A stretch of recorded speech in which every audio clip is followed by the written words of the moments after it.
Hey, it's Scratu Orloff coming at you with music and fun, and if you're not careful, you may learn something before it's done. And have a Merry Christmas from our sponsor, Kmart, and Gotham City Comics in Mesa, Arizona. We'll be going to Kevin Johnson, the owner and proprietor of Gotham City Comics. Sounds not very good. Let me switch to the real microphone. Anyway, he'll be dropping in a moment, and be looking at some.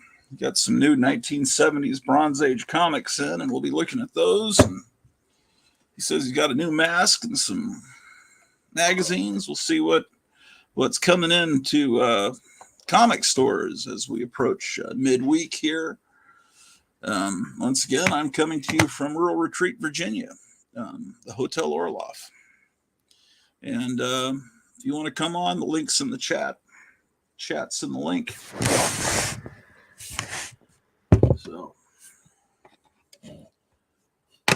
So yeah. Well,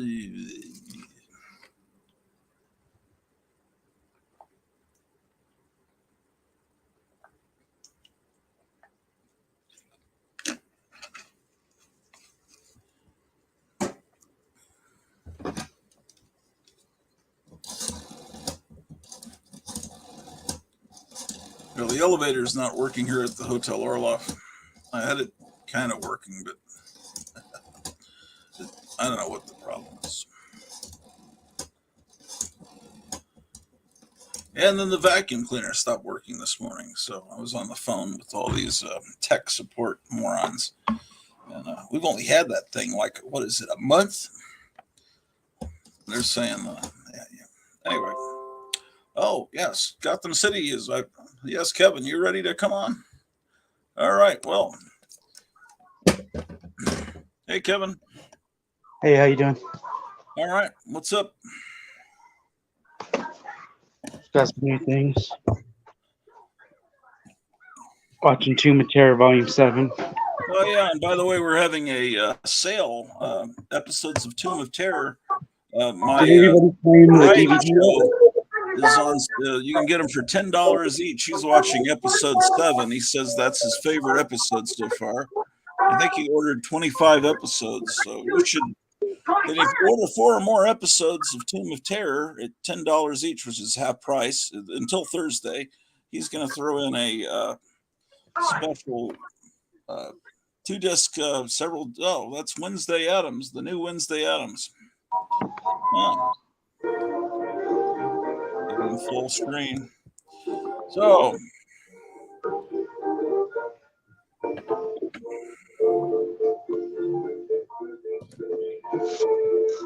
I bet that'll sell to somebody. Funko too.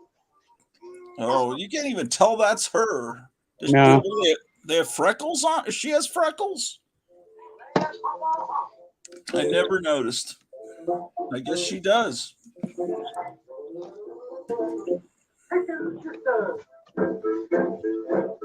Yeah, I watched that whole series. I don't think I ever would have made it through the whole series if it wasn't for my wife insisting on it.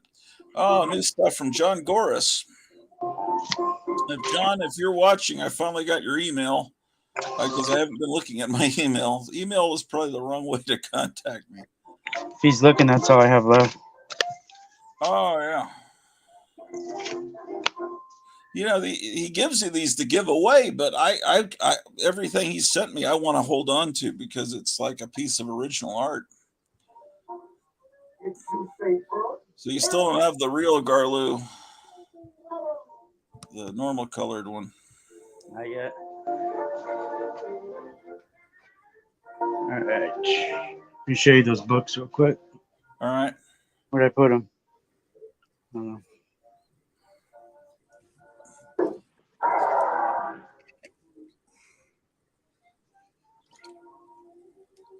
There. Oh, I got this cool beach towel. Oh no. How much is that? There's you can't get them anymore, but I got it from a comic shop in back east somewhere. Oh, so that's for your own collection. Yeah, I already opened it. Oh, okay. I can give you the name of the store if you're interested. Well, I need to be buying stuff from you before I buy it from anyone else. You've got so much stuff on hold. Okay, so it's a reprint of Sergeant Fury. That's who I That's just picked up. oh okay. Man, I think I have that. Um, oh man. Okay.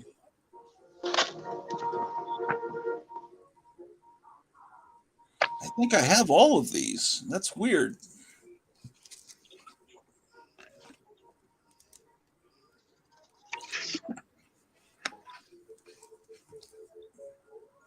Oh man. Looks like it's in nice shape.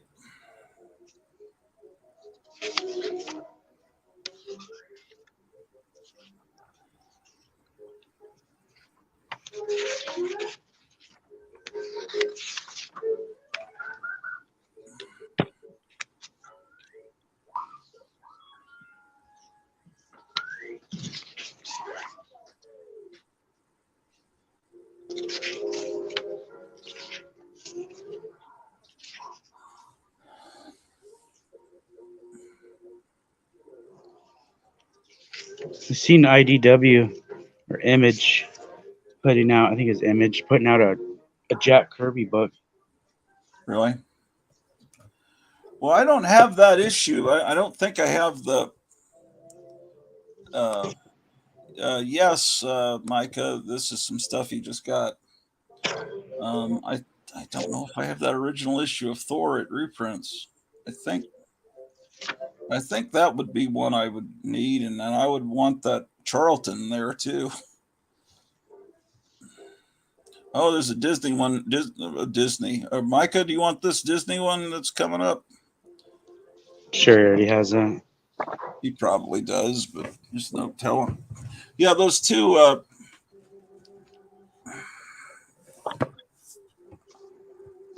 Yeah, I've got a lot of those things.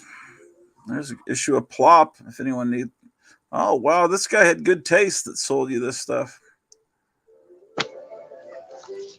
I have that issue. I have the two Plops and that. There's my love. That's what I was trying to think of, I guess. Yeah, it is my love. Yeah, put that in my pile then. Yeah, with the fighting army and the. That's it. That's it. Um. Okay, so yeah, pull the my love for me. Pull the. What was it? The Fighting Thor. Army. Huh? You want that one? Fighting army. The Thor reprint. And let me look at those other ones because they might be. I know I've got a childhood copy of that one, and I know I've got that one, so I don't want to be a pig about it. Buy extra copies. Uh, Maybe the Sergeant Fury one. Pull that one too. The other horror comics, someone should pick those up. I've got them already. I'm almost positive. Mike, are you interested in any of those? The Journey into Mystery. Ouch. Micah's got to be the only viewer because he's in the chat and it shows there's one viewer.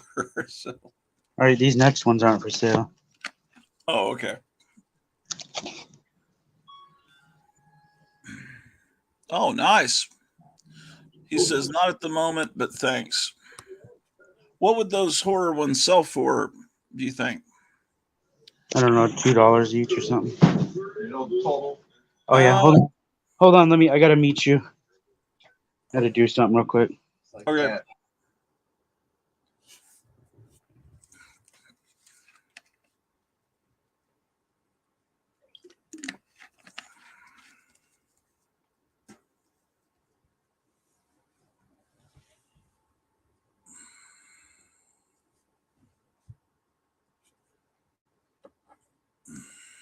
Well,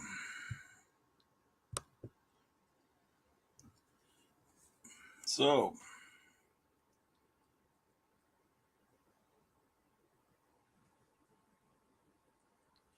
make sure to tune in Thursday night for the summer replacement for the Four Color Fossils, Four Color Freakout. And that would be in about 48, a little more than 48 hours.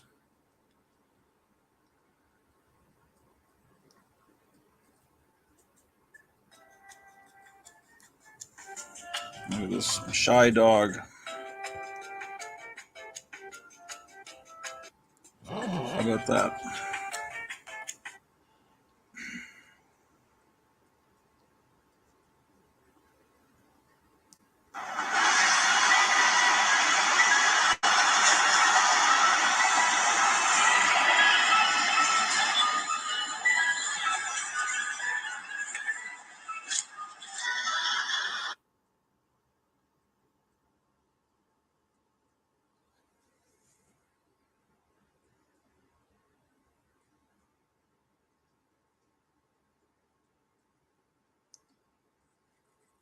Well, it was,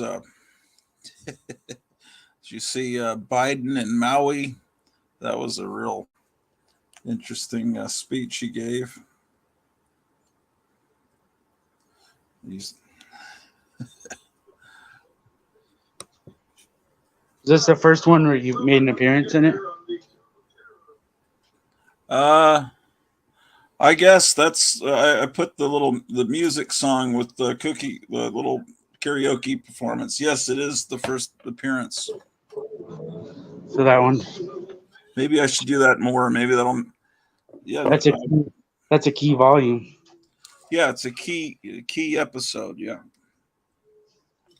If you order some episodes of Tomb of Terror from PayPal, k.weinert@yahoo.com, how much you going to sell? Well, let me see. What are these all about $2 books or Yeah. what do you? It's a 35-cent Archie. Let's look through them again. That's kind of too late period for Archie for me. I've got a much better childhood copies of Plop, but these are good for anyone that. Heck, keep them yourself, Kevin. If you don't have these are great. That's. I'll read them before it's shown. Yeah. And then I think I have a reprint or something of these somewhere. Oh, okay.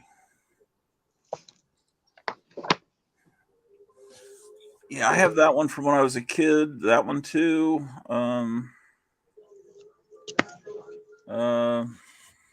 Yeah, I have all of those. Are any of them in a special? What was the one you were flipping through that had such white pages? Was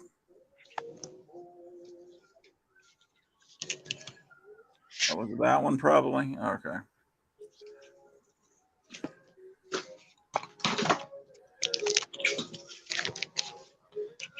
Yeah, I definitely want the romance one, and this is what I was doing. I was looking at the Graphic Man says Biden fell asleep meeting with survivors. He got more sleep yesterday than I did. Yeah, and apparently years ago he had a kitchen fire, and so he said that it was he said he made it sound like lightning struck and it went into his air conditioning system, and the house was on fire, and the firemen came and rescued his wife, his 67 Corvette, and his cat. And then he said, but seriously, folks, he's like making jokes with as he's talking. So I know how you feel. But he didn't mention it was just a kitchen fire they had out in 10 minutes. And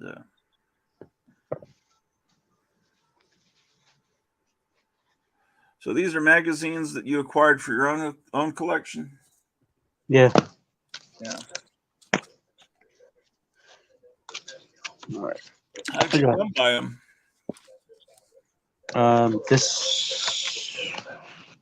The Monster Bash guys. Oh, okay. They have a really cool website if you haven't been on there. I'm not sure that I have. I would join up for their newsletter. It's a Okay. good read. They send it like 2 or 3 times a week. And the And latest Monster Bash, did you yeah, finally get a shipment of those? yeah, Do they did that? no, Who does Moon Monster stickers? Oh, them. Okay.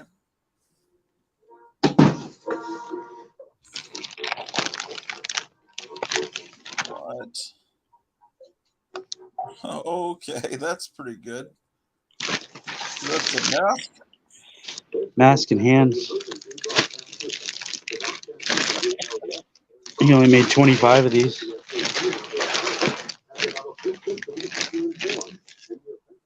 Did I just see a Superboy comic? I'm not sure. I thought I saw a purple 60s DC comic. Check this out.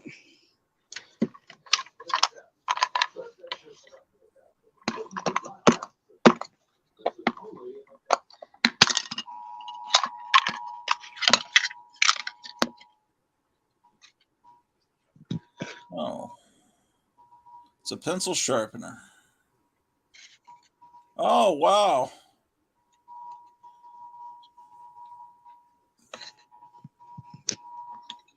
That's something else.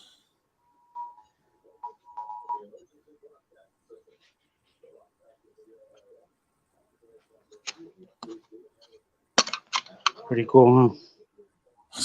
Yeah. Yeah, I would have never known about these if it wasn't for Monster Bash, their newsletter. Yeah.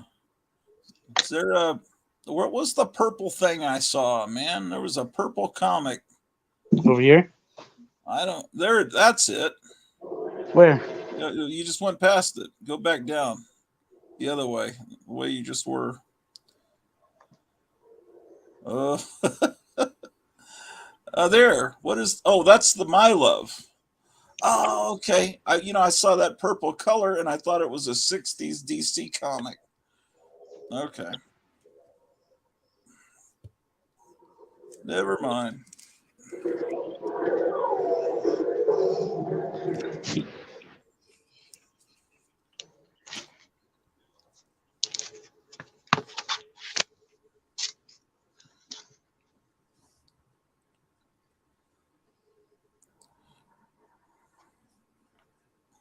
That's Did you all I look to got. see if you have any early '70s Thor comics in your back issue stash? I saw a few.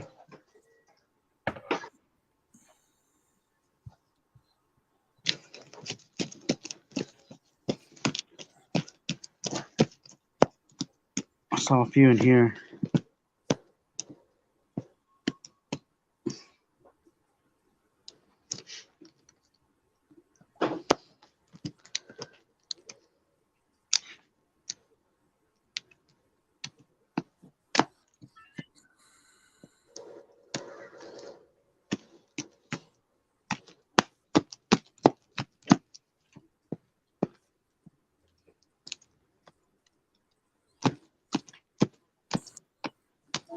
I was showing that comic book Starfire in an episode recently, and I show issue 2, and then I go to issue 3, and I said, "Where?"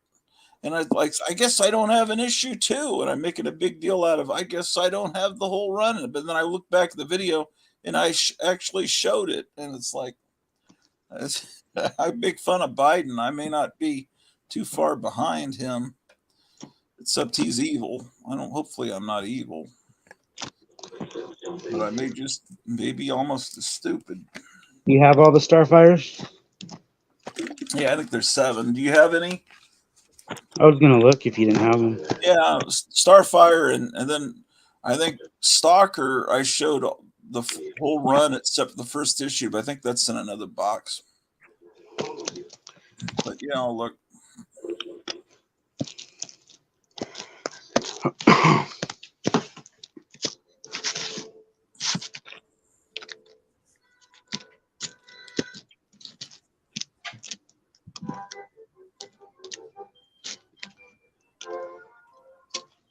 Oh, those. Oh, there you go. First appearance of Ego. Um, for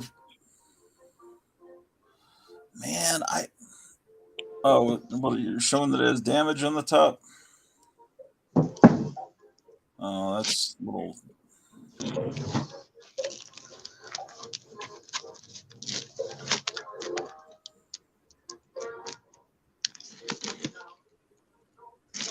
Oh, I only see the Weird War.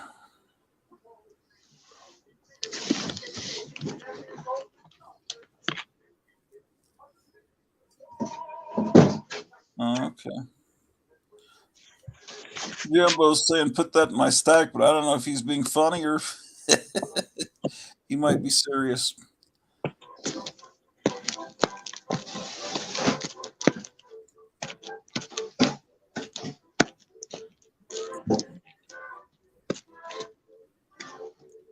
Oh, that first Ego. Yeah, I guess Jumbo wants that first Ego Thor comic. Okay.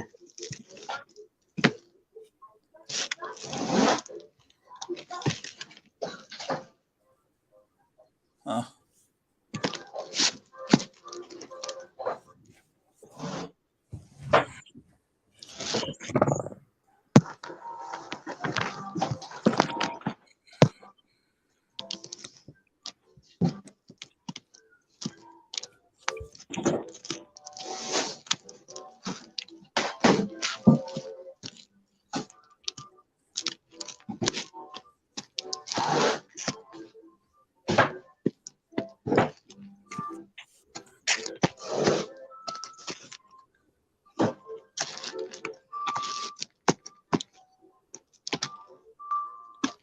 Hold on. That adventure there, is that one I've checked before, seen before?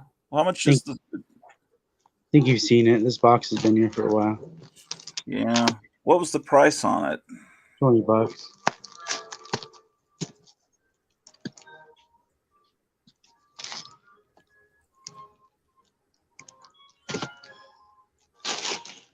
$20 sounds like a deal now when you see the new comics are 10. Yeah.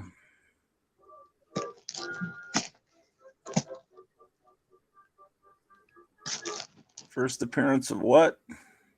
Black Llama. And Guardsman. Okay.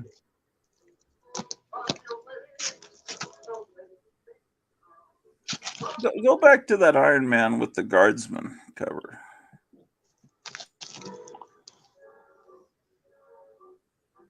Yeah, that's yeah, I don't have that. It'll be here forever.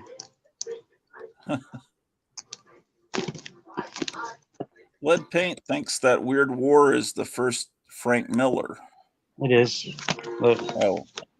Oh, it says it on there. Okay.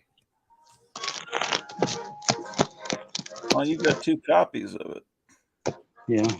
What is it going for? One's 10, one's 50. Oh, the one on top is the 50. Yeah, the one I just dropped is now 8. Wait, is one in that much better shape? Yeah. Oh, I see. And this one's like pretty much perfect. Oh, okay. Yeah. It is weird. It has like this little pink thing on it. Yeah, is that not on the other one? No, it's like part of the printing. This one has a crease on it. Oh, yeah. I remember when I first saw that, I thought it was something stuck to it. Yeah.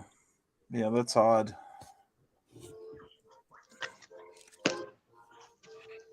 All right, so we sold the Ego.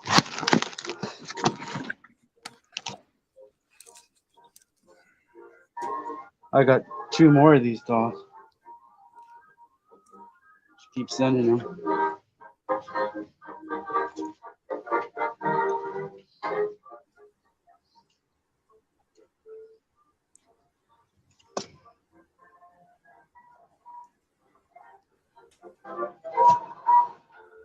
All right, I'll look Star Girl. Star Starfire. Yeah,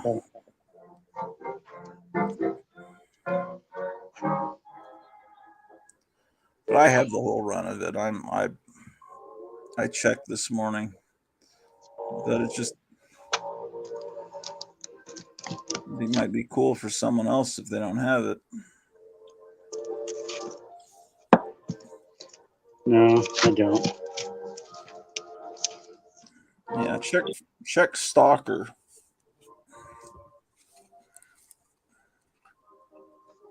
STAL. Yeah.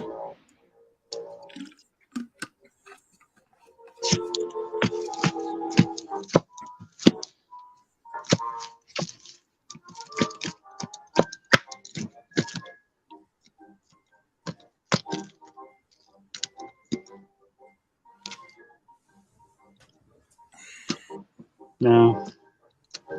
Okay.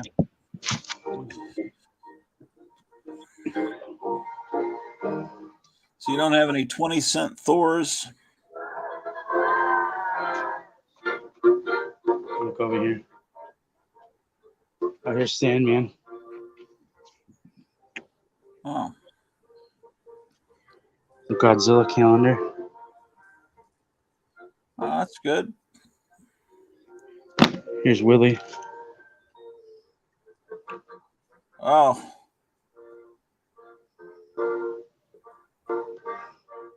There's Trigger.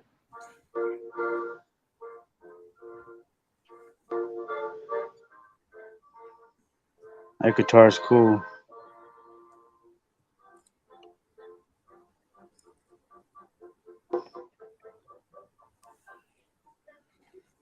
yeah, that guy's always been around. How old is he now? I wonder.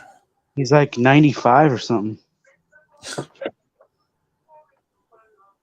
Yeah, he was writing songs for Patsy Cline.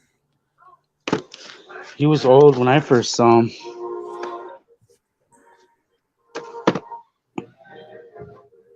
Wonder what he looked like when he was young. Oh, I've seen pictures of him. I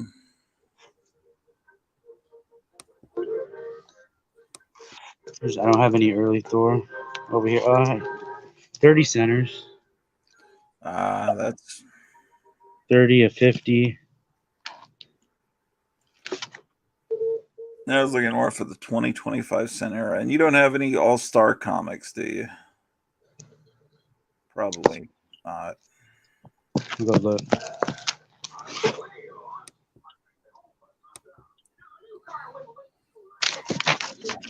It still drives me crazy. I can't find that All-Star comics with the first Power Girl. It's somewhere in this I couldn't have just spontaneously combusted.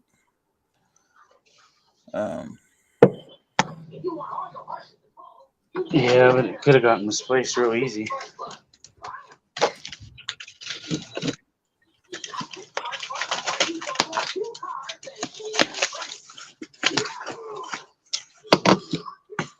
Statue.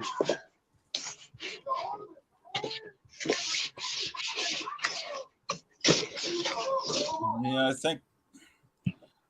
yeah, I have the first Beta Ray Bill. Isn't that the one? Oh, he disappeared. Where they're facing off, and the second one, I guess, is the one where he's destroying the Thor logo, or maybe it's the other way around. It, I always thought the first Beta Ray Bill was the one where he's smashing through the logo, which they replaced with a vastly inferior logo. I thought.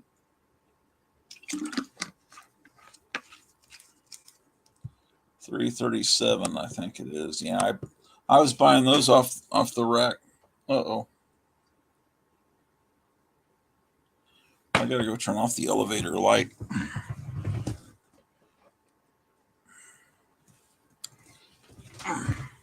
Hold on.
All right. My wife called and was asking me to turn off the elevator light. She says she was in the comments. I didn't see her in the comments. She said she was in the comments telling me to look at my text. What? Maybe it didn't get sent.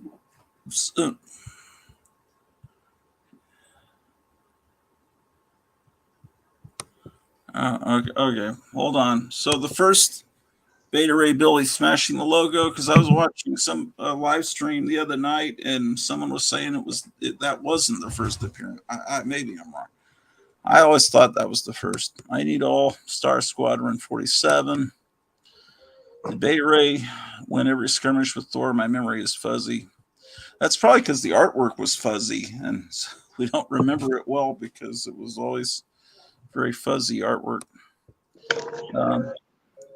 Willie is one of those rare personalities who jives with pretty much everyone, all backgrounds, face, politically, etc. I think he did that first one for sure, Micah. Hey, what's up? Says Meyer. Hey, not too much. Just comic book curator 68 says hello, sir. What All-Star are you looking for? Which All-Star was it? Oh, I think it's 58 or something. I bought it when I was in 5th grade, and it's got the first Power Girl. It's when they brought All-Star Comics back, or maybe it's 47 or 48. What's called All-Star what? Just All-Star Comics. Oh. Before All-Star Squadron. That's all I have is All-Star Squadron. Yeah. All-Star Squadron's a good comic. It's just I wish I could find that one comic.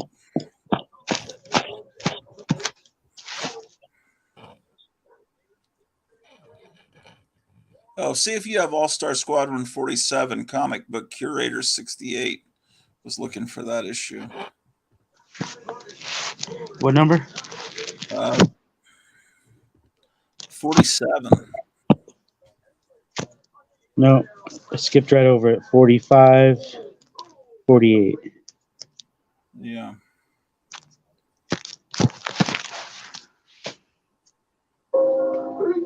For my delicious chocolate cereal, Count Chocula. Don't cry. It's me, Blueberry, with my Go Secret cereal, Blueberry. Everybody knows Count Chocula has chocolate marshmallows. But to bring that chance, Blueberry has All right, I think that's it for me today. Oh, okay.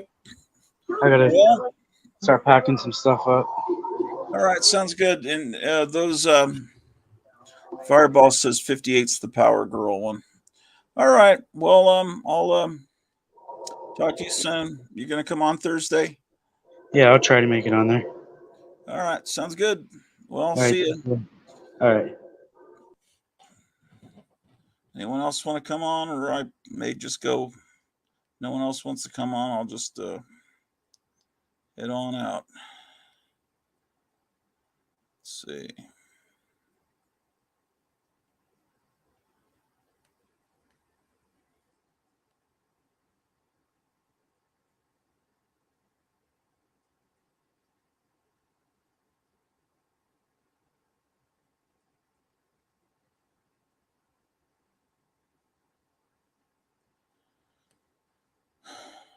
Yeah, this is the one I thought was the first appearance of Beta Ray Bill, but someone was telling me it wasn't. Let me see. Maybe it's 3.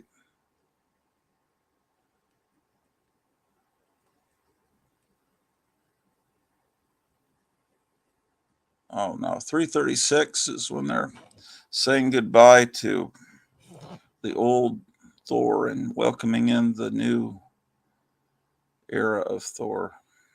1936. Yeah, I was right. I guess I heard it wrong on somebody's. Thor 330.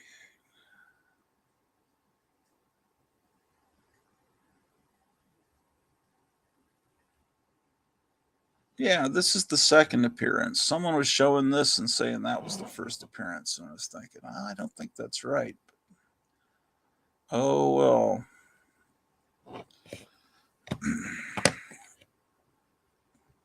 Let's see what's going on here. 58's the Power Girl. That's what I thought. The Pain, another shot without it. The Pain, another shot. I don't. Who's doing the show on Wednesday night? We're doing it on Thursday night because we don't want to conflict with Donald Trump. Well, I don't want to speak for everyone else, but I'm going to be watching that. I know that may offend some people. Oh, I see what you're saying. The Pain, another shop without it. I was thinking The Pain was maybe some obscure comic book series like The Weird, But there should have been a comma there, as I'm an old English teacher. The Pain, comma, or the Pain exclamation point, another shop without it. Then I would have understood. Let's see. Amen to that. Thanks for the information. Yeah, there's going to be Trump with Tucker Carlson on I guess on Twitter, which is an interview that's already been filmed, and then there's going to be the Republican debate on Fox, which he's not attending, but he's trying to upstage with his own interview. So that's then Thursday. I think he's going to turn himself in and get his mugshot and fingerprints. There's some weird controversy going on with his lawyers, Giuliani and Jenna Ellis. They're saying they're not getting their legal fees paid because they were charged too, as evil desperados, and they're thinking that Trump's PAC or something should be paying for their legal fees, and they're not getting paid, and so I don't know. Could be some dissension among the ranks. Oh, there's Meyer.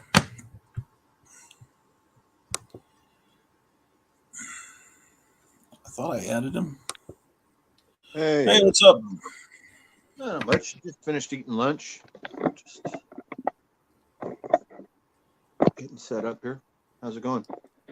Not too bad. Well, actually, it's been better, but you're supposed to say great. Oh, yeah, that's right. We got they're about to stage an arrest of the president, and they're about to apparently wanting to lock us down again in September. The elevator stops working. The vacuum cleaner's not working. Trying to raise some money with a sale of Tomb of Terror, and I'm selling them half price, so maybe someone will bite on that. But when there's 6 people watching, what am I thinking? Thinking I'm Comic Tom or something. Oh, Comic Tom we've got to send Comic Tom money to get our little gift baskets. It's just, I need to recognize that this YouTube venture is a vast failure. Not ever going to make any money with it.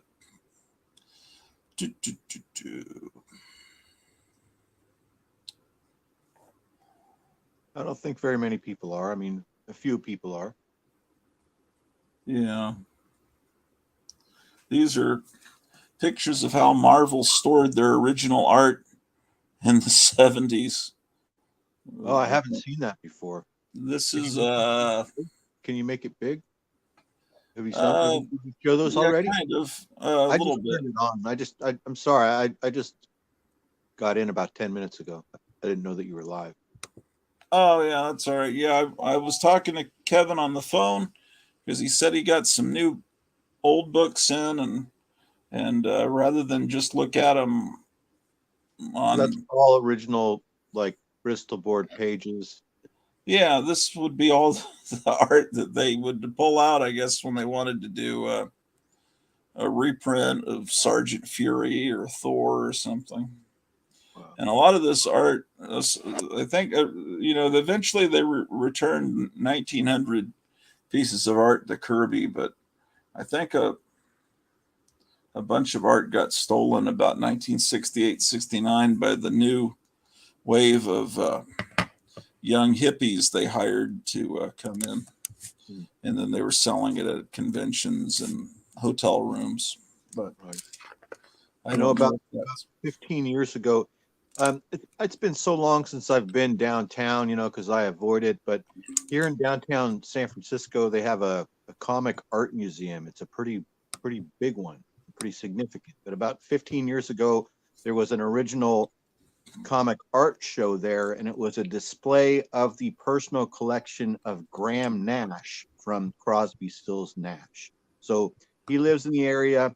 Apparently, Graham Nash was a huge Marvel Comics fan, and he has a giant collection of all original stuff, a lot of Neil Adams stuff, a lot of late 60s, early 70s pages and I hear covers. that Jerry Garcia was a big fan of the EC Mad and EC Comics, and he had a big collection of that. Mm-hmm. I respect him for that, but I've never liked his music. And then, you know, my mind's drawing a blank. Danzig has a big collection of original art, like really good stuff, like a great collection of original art. Right. He's a big comic person. I guess my wife is watching. I need to talk to her for a moment because she's upstairs. The vacuum cleaner, I was on with all these technicians, and so they're gonna send a label. But I've got to find a box big enough to send that. I should have saved the original box, but vacuum cleaner back so they can do work on it, or if they can't fix it, send us a new one because it's got some red light, which I looked online and they say that's like some battery problem. And one of the technicians I talked to said it's a known problem. And I saw someone online that said that they just sent him a new one. And he was just, told to throw away the old one. But they want me to send it back so they can pretend that they're fixing it when in reality they know exactly what it is. It's some bullshit BS. Anyway, so big pen. Oh shit. Oh man, it's something. I hope it doesn't start. Yesterday I had like 4 conversations going on like at one time, and I was watching your stream a little bit in and out, but mostly I was with my daughter-in-law.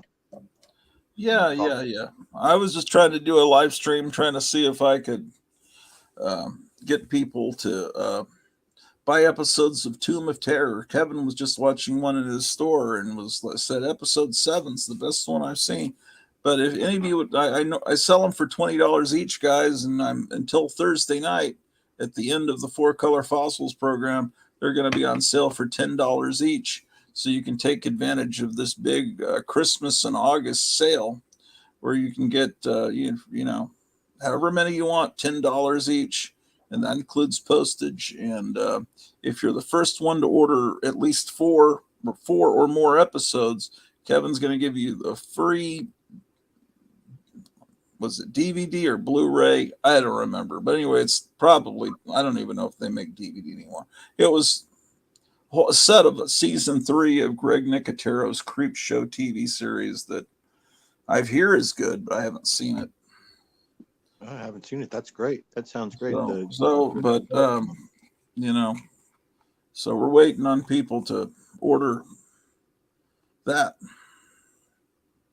because the economy is great and you have extra money, you know you do. So don't. I'm not being sarcastic. The economy is wonderful. Um, Everything seems to be booming here. There's a ton of Absolutely. retail I'm not kidding. So you've got extra money. Don't worry about the future. Send it in to Tomb of Terror, and you will be blessed. There's plenty of office space available in San Francisco if you're looking to start a small business. There's Yeah, plenty of, yeah. absolutely. Let me ask you, do you recognize this language? Is that like, It looks like somebody who didn't know how to play hangman was trying to play hangman. yeah, but it looks like doesn't it look like someone's doing geometry or some kind of, that like they wrote on the comic or doing their math homework? Yeah, there's something to it. Is there a significance to the larger dots as opposed to the little dots? Like, I don't know, but when you move back, you realize, oh, those are supposed to be bricks. what? Oh, it's part of the cover. It's part of the cover, but at first I thought, well, I could tell that it had been, someone had marked across it with this red. I can't get my finger to go. I have to do everything backwards. There's a red mark that goes down the cover. See, so I figure, oh, it's been vandalized. So I figure, oh, look, they took a pin and they're doing like their weird calculations up there. But that's actually part of the comic. It's part of the brick wall. See, that's how he. Yeah, I've never seen that before. Hey, movie yeah, world. I guess he didn't want to draw each individual brick, but that cover is a little odd. It kind of, the angle of Superman's head almost looks like he's been beheaded. You understand what I'm saying? It looks like yeah. Who is the artist?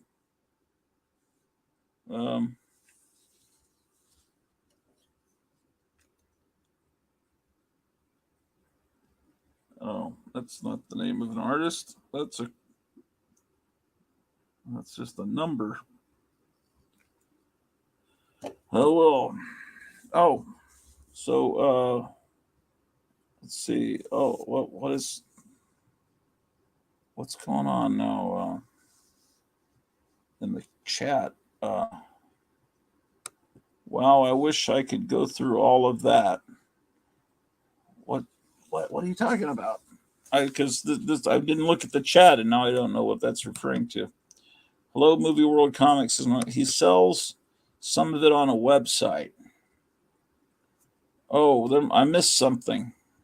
Oh, maybe they're talking about Gotham City Comics. I don't know.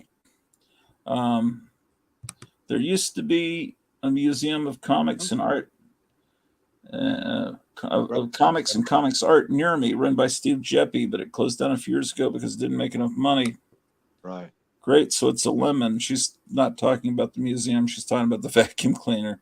And I think it's meant to be more of a wet mop. So we just need to use it in that way and buy another vacuum. Yeah. Well, yeah, we need probably a more industrial vacuum the way things are around here. But yeah, I wish I could. I've got to figure out how to get this this elevator fixed. That's my other issue. And it's so there's a name of an elevator company in there that's probably, that thing was probably put in there before I was born. And let me look up the name of the company that's on, but someone rigged it to work a different way. That was what I was told by a previous person that used to live here. That it stopped working and they figured out a way to make it work. So I don't know if the original company that put in the elevator would be thrilled about that. Well, but if I could find it, who locally fixed that, they could probably. It's like there are these cables you pull to get it started, and it's like right now they're just not generating any electricals. Schumacher. I think it says Schumacher and Sons. Oh, that's a tire shop. That's not what I want. Elevator company.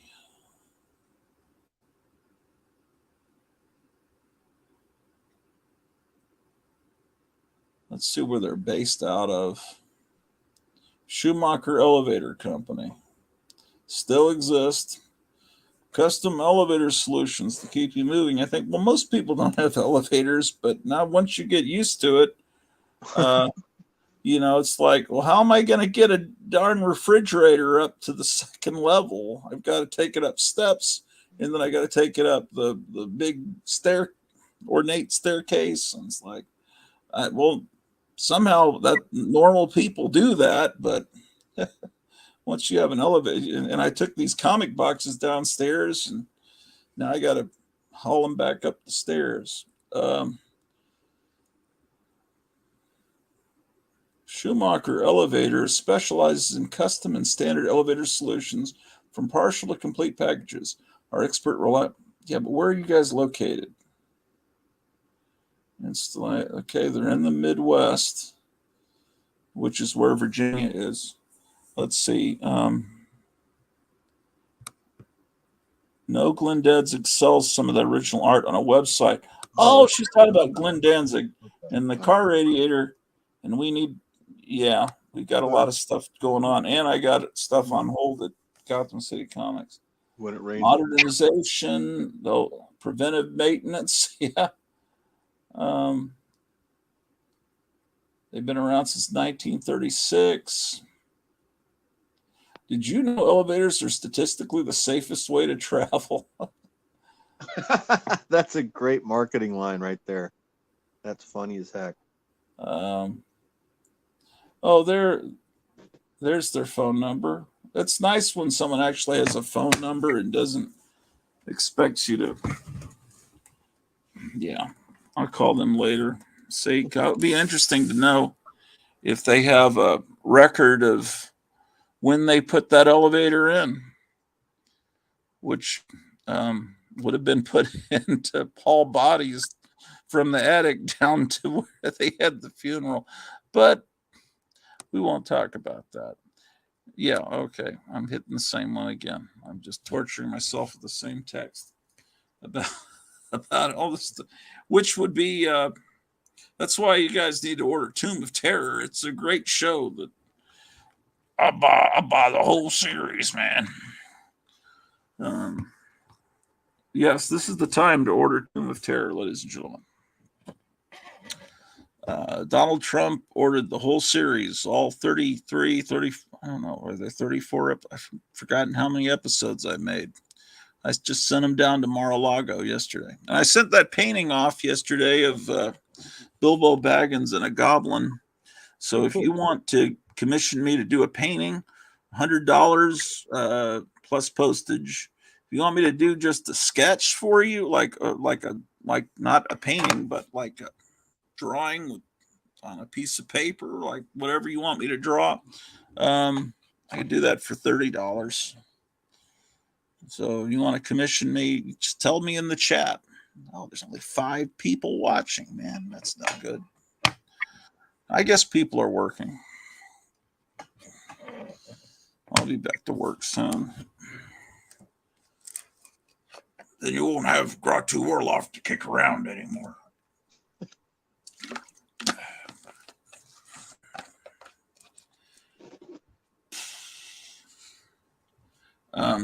You could buy this tube of Gorilla Glue. I'll sell that.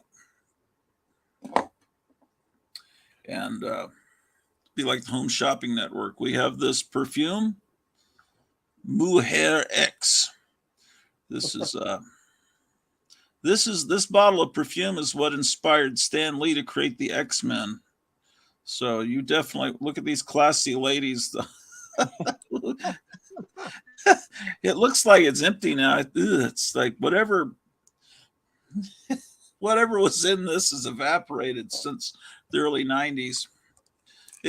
I got that at a voodoo shop. It was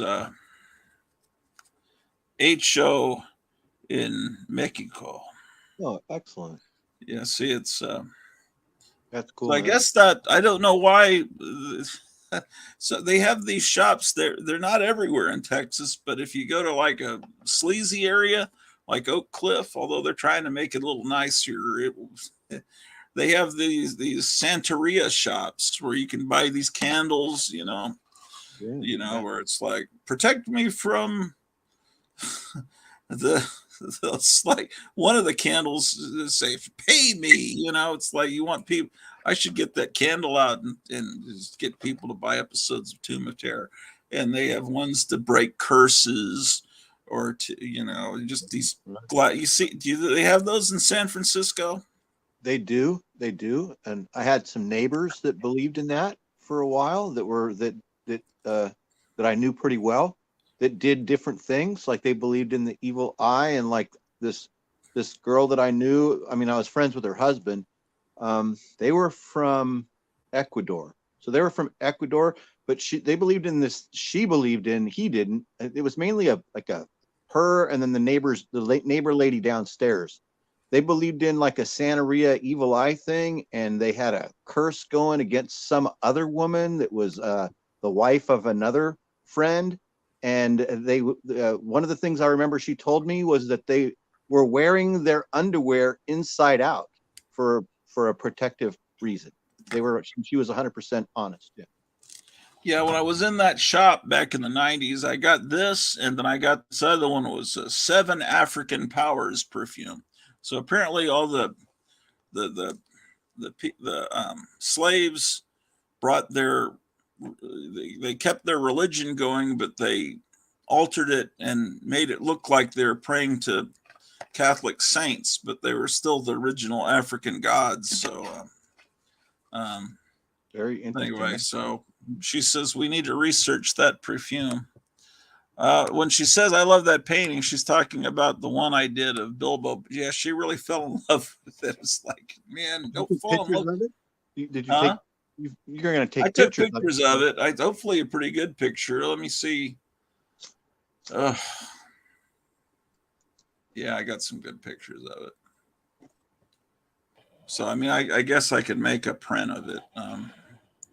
Hold on, let me make it the right way. There's people in my neighborhood now that believe in what we're talking about, because remember, I've told you that I've found dead chickens at the beach before, that were not naturally dead, that chickens that someone had cut their heads off at the beach like at dawn and then left them at the beach. So they don't naturally have chickens flying around on the beach. No, there's not. Chickens are not naturally flying around the beach in San Francisco. I thought they were native. Maybe some seagulls attack the chickens and rip their heads off. Yeah, it's Bilbo Baggins, the Rankin Bass one. Maybe I should enlarge. I think that looks great. That's really cool. Yeah, it was. The colors really pop. It looks good. He wanted Kirby Crackle in the background. He wanted. Looking at it this way, I don't know if the headlights look quite right, but I don't know. That's the best I can do.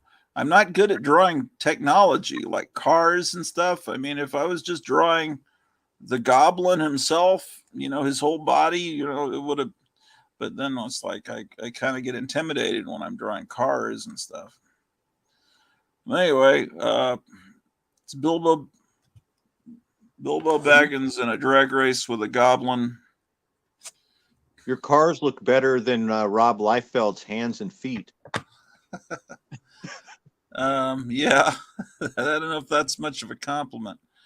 Let's see. My wife says my grandma used to wear her underwear inside out for protection. See, I didn't make that up. I told you that was real. That's when one of this one girl's name was Gladys, and she was an absolute knockout. She was absolutely beautiful. Her name was Gladys, and the other girl, I can't remember her name. It was like Susanna or something like that, but they were totally into that.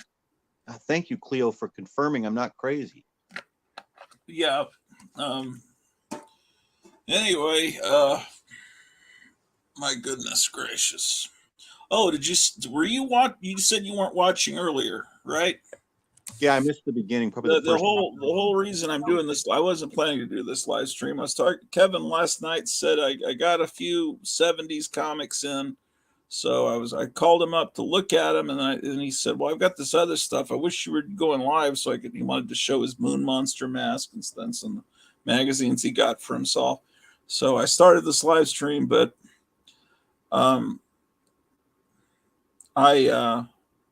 it's like it was weird. All these comics, it was like someone must have been right my age and bought just the same comics that I bought in like 1973, 74. So he has, like, when they brought Journey into Mystery back and they were reprinting the horror comics of the early 50s, and he had Uncanny Tales from the Grave, like three good horror early 70s horror comics. He had a couple of issues of Plop, which I have. I just picked out a romance comic, but anyway, if you want to rewind the live stream and see if, because you might want those comics, because if you don't have them, they're definitely ones you should get. And he was just selling for like $2 each. Oh, okay. I'm gonna rewind it then and check it out. Which is like, I see. That's my favorite, you know. I'd have Kevin come back on, but I think he's packaging up stuff right now. Come back on, but I think he's packaging. I can just rewind. And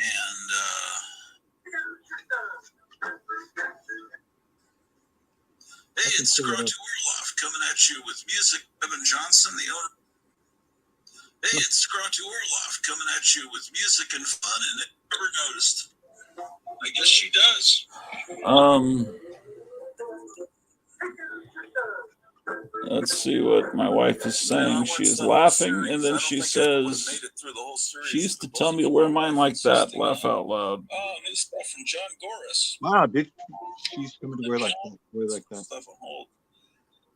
Okay, so it's a reprint of Sergeant They Fury. also drew stuff on their hands. Like this girl would actually draw an eyeball, like an eye, on the palm of her hand, or they would paint it on the palm of their hands. Yeah, this eye shit goes back to ancient Egypt, right? It's some I don't know. I'm trying to piece together this stuff just that I'm starting to realize how everything ties together, as far as all the mythology and how it doesn't necessarily contradict the Bible. It actually kind of supports things that the Bible says. And yeah, there's a lot of parallels, right? Yeah. And then, my wife puts on this guy that at first looks like a lunatic on YouTube. And he talks and does these weird gestures and like all this stuff with his hands, like he's out of his mind. And he's like looking at a TV screen. He's punching the TV screen, pointing things out. But he's like, and his hair is crazy. But it's like you start realizing that far beyond, Eric von Daniken says, all these ancient gods were actually aliens from outer space. But you could actually, the way that some of these people interpret it is that all of these gods are actually mentioned in the Bible as the great men of renown that were the children of the fallen angels, right? Is that how it works? That had are they called relations with? Go ahead. Is that Nephilim? Is that what they're called? Nephilim, right. So in other words, all of these these gods that the ancients worshipped were Nephilim and were the great men of renown that are mentioned in the Bible or something like that. So, but I don't know. It's I watch these videos when I'm falling asleep, so sometimes I don't get enough out of them. So I don't know, man. I just got Yeah, I too don't much do time on my hands. I'll be going back to work pretty soon. Um, let's see. I think you know what I got. Oh, here it is. I think I'm gonna call the elevator company, and then I'm gonna just mute the microphone because it might be interesting to talk to them. Yeah. See exactly when they put the elevator into this place. Anyway, this is when he's showing the comics.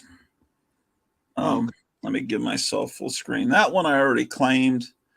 Hold on. That's a reprint of Sergeant Fury. yeah, I have that. I have that already. Yeah, I think I actually probably do too, but just a couple bucks. This one I'd recommend you get for a couple of bucks. Yeah. You could just text them. This one is actually one I have too. Yeah, Two Journey into Mysteries. This one I bought when I was a kid. Uncanny Tales from the Grave. Look at how that actually might be in better condition than mine. Look how white the pages are from like 1973. Look at that. I love that's is that Bill Everett that does those insane corpses. Um,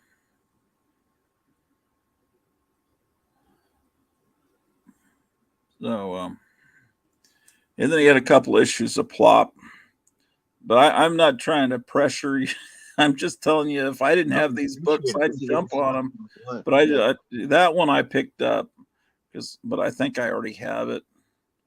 I think I actually have the original Thor comic that it reprints, so I'm just out of my mind. But I've got that one. You ever seen those medallions before? I've never seen them. I've never seen one in person, no. And then I picked up that Charlton War comic that's underneath. Oh, cool! I'll give him a call and check it out for sure.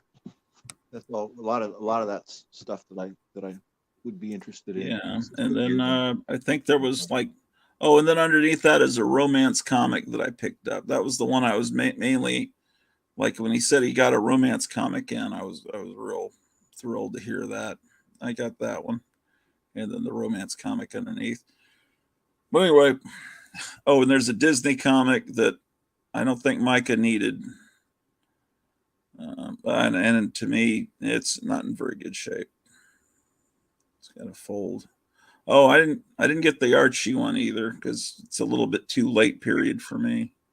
And there's a Radio Shack Electronics comic I already have. He's couple these two plops, are like in good condition, but they're definitely cool. Oh, and I have that issue of Ghost. Oh, I don't. Yeah, he had a lot of good stuff, and then I picked up that My Love. Anyway, yeah, this is all the stuff right up our alley. Right, cool. Exactly. It's like someone just like me that brought their stuff in. But anyway, or maybe someone that just like got a bunch of superhero comics and it's like, oh, what is this crap? And I want to get rid. They got rid of all the stuff that I like and kept all their whatever. That's definitely possible as well. Yeah. So let me see here.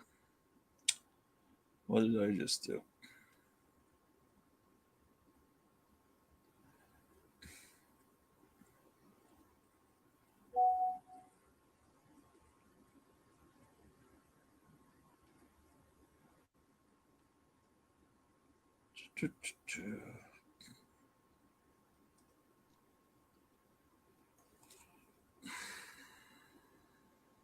Very warm here today.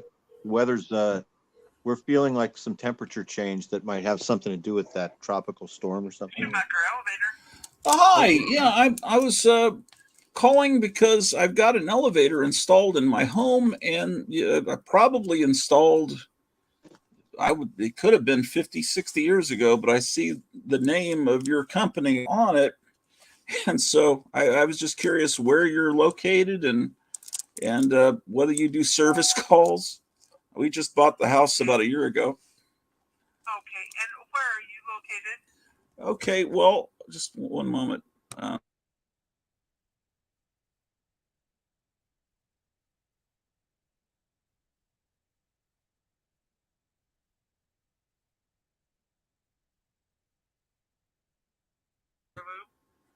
Okay, well, we're new. We're from Texas. We're new to. So I don't know where everything's. But we do have service people in the Des Moines area. Oh, okay. Well, the thing is, the house is over 100 years old, and at one point it was, I think, from the early 50s until 1972, it was used as a funeral home. So I think that's why they installed the elevator. Okay. And then, so it's not a deluxe elevator; it's like a wooden plank and pulleys and ropes that move and then and then it was a furniture store, and then it became a home again, a house again, and so we moved from Texas and moved in. And the thing is, it's kind of stopped working. Yesterday, it stopped working in between two levels, and I had to get my wife off the ladder. That wasn't fun. Okay. Yeah. But I'm thinking. I know there's not any warranty because it's got. I'm sure this was put on when Eisenhower was president. But how long have you guys been in operation? We've been in operation for close to 90 years now. Oh, okay. Well, I talked to someone that used to live here, and she said at one point the elevator stopped working, and I guess I don't know if her husband or some local people got it working.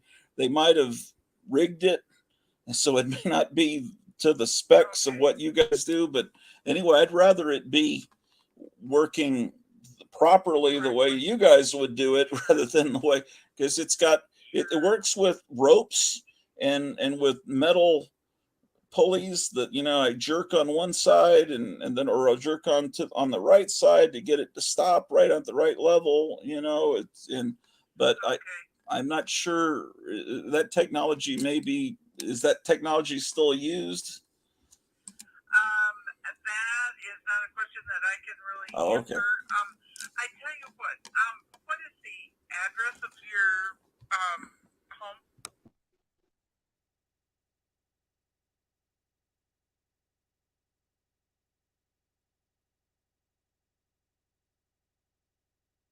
Of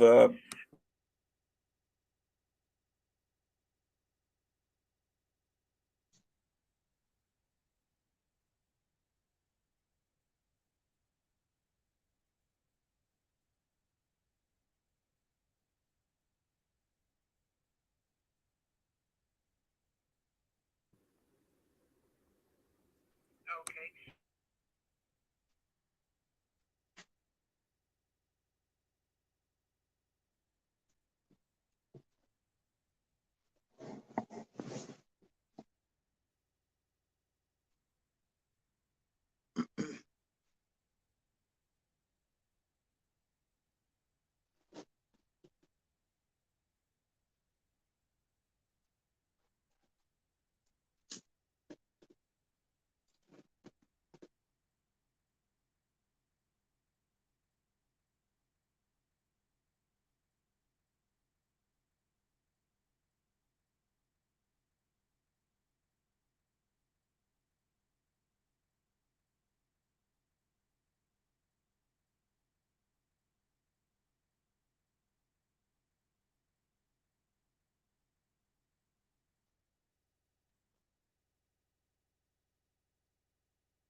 All involved there, and then we can go from that point, okay? Sure, I could text you pictures of the elevator if that would help. And also, I would say that it became a funeral home in the early 50s, so you might have to go back quite a ways in your file cabinet.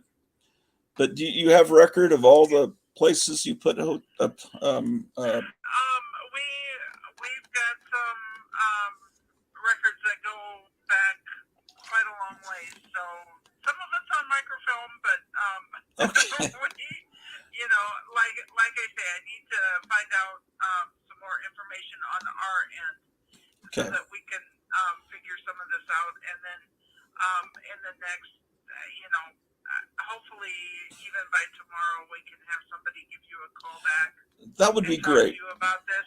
Yeah, Okay. and the main thing is, I was thinking, well, it makes you lazy when you've got an elevator, because then Right, it's right. like we've got to move a refrigerator up to the second level. It's like, well, it's so easy but then Right. you figure, well, I'm getting lazy. But then on the other hand, but No. the main issue I've got is my wife is disabled, and she's looking at getting some hernia surgery soon. And so if there may be a while where that would really help her getting up, Right. because we sleep up in the attic, which is like Oh, sure.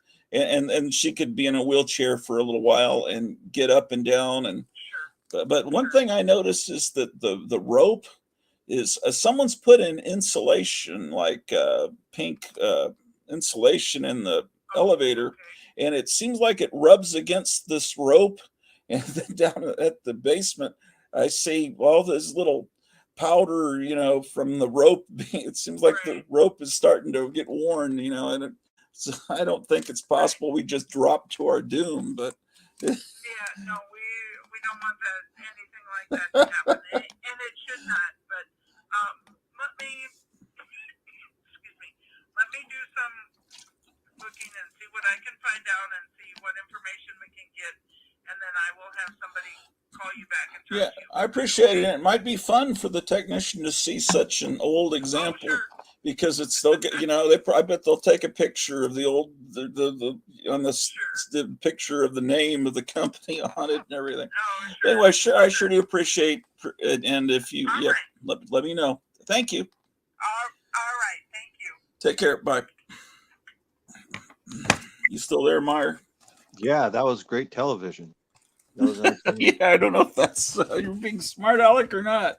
No, that was entertaining. I like that. I mean, well, I'm not being a smart aleck. I like this sort of thing. That's my Yeah, thing. I mean, it's like, who else does a call to an elevator company in a comic book show? I don't want to call this a comic book show. I'm really getting sick. I did a show yesterday. It's like I was like a horror host. It's like, I hate everyone in the comic book community, and I hate comic books. I probably should start doing that shtick.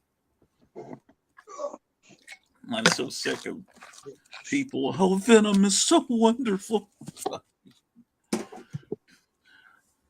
Oh, there you are. Here I am. My shirt's inside out. It's hot here today. That's what I was saying. It's like everything's warm here. And I think it has what is hot for someone in San Francisco? The 80s? Yeah, 75. 75. I'm sorry. Well, it's actually, if I have to take my shirt off, I'm wearing shorts and flip flops. It's like 72 or above, and then it feels much warmer. Yeah. Well, it's 84 here in Rural Retreat, Virginia. Partly cloudy. And where I used to live in Arlington, it's 103. Wow. Fort Worth, where I used to work, it's 101. We were thinking about moving to this place, so it's still on my phone. They have 75 degrees in Ashland, Alabama. I think that's where they had an old movie theater. We were wanting to live next to this movie theater and actually run movies, but that didn't work out. Oh boy, my phone has to show me a picture of my dog Daisy that passed away.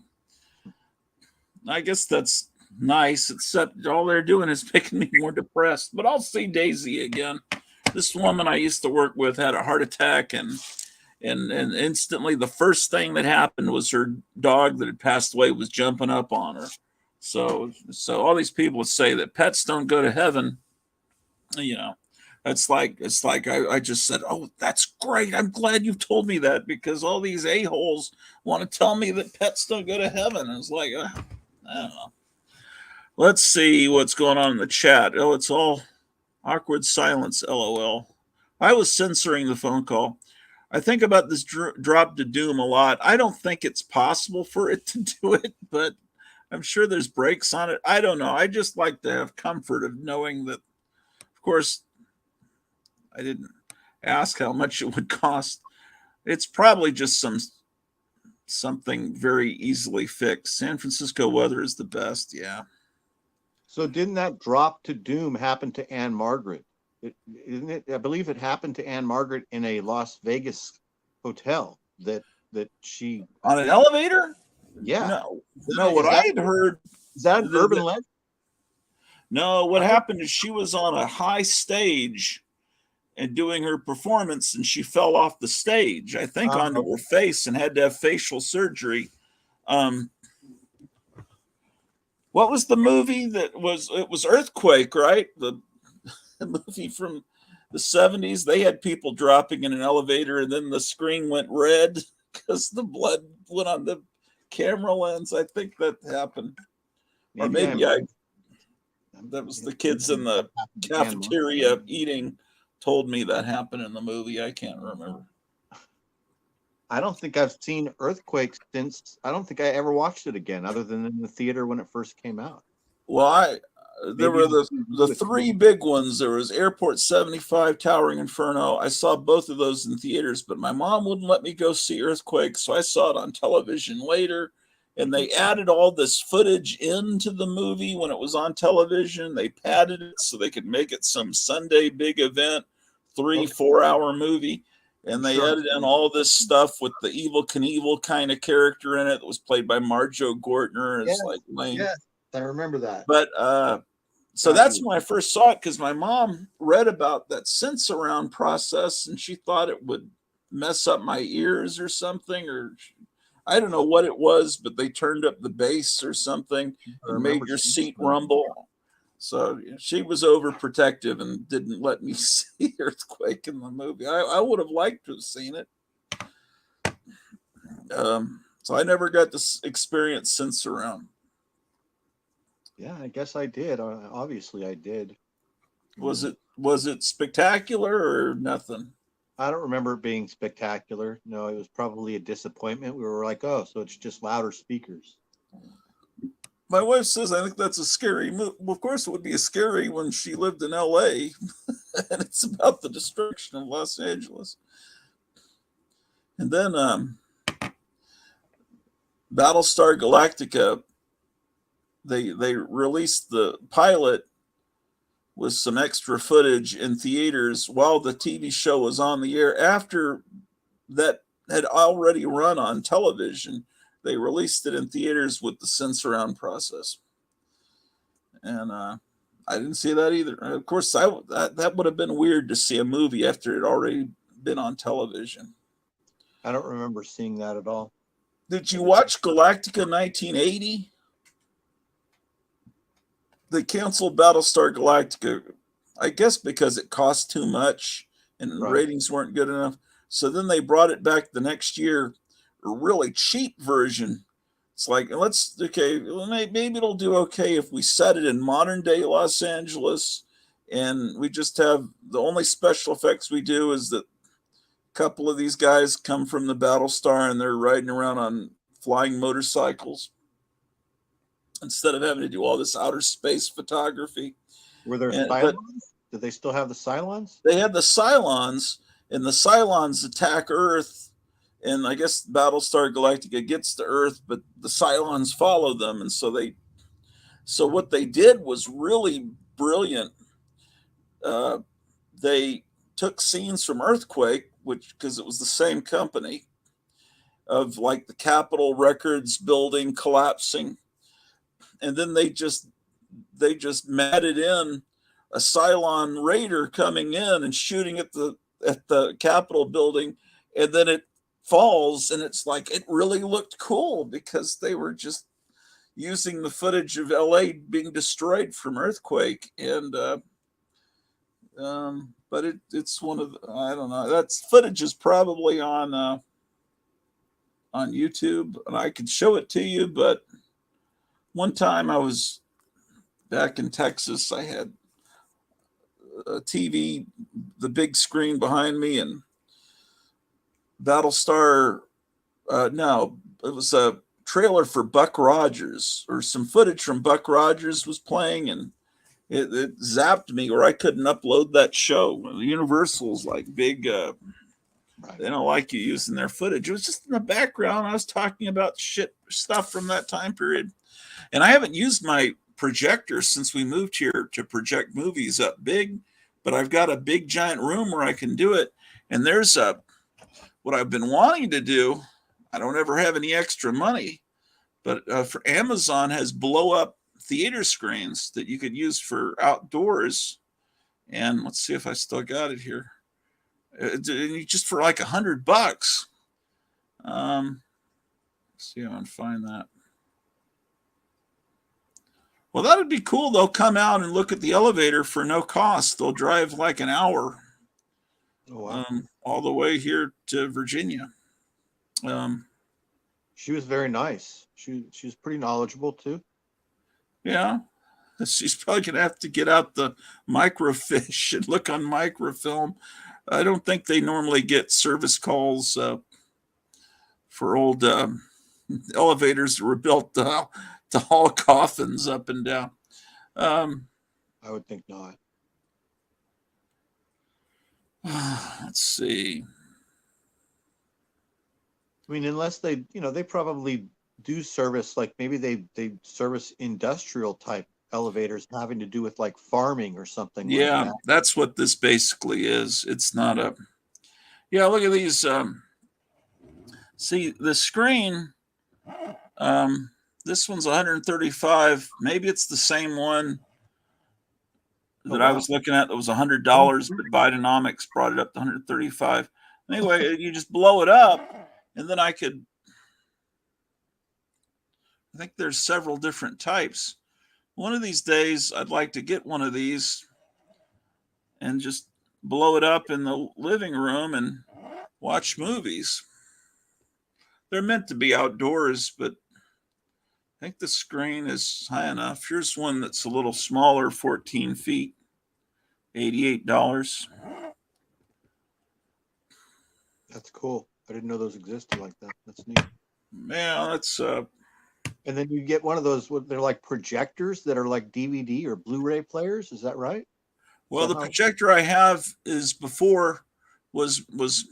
older. It's before high definition, but it was a really expensive state of the art one when I got it in the 2000s.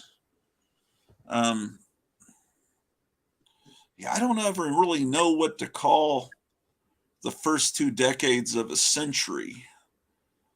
Like let's say you're talking about 1907. You don't say the 1900s because that's the whole century. And then if you're talking about 1916, do you call that the teens? Did we just leave the teens? I mean, I know 20s, 30s, 40s, it's easy from that point on, but the first 2 decades of a century, I'm never quite sure what to call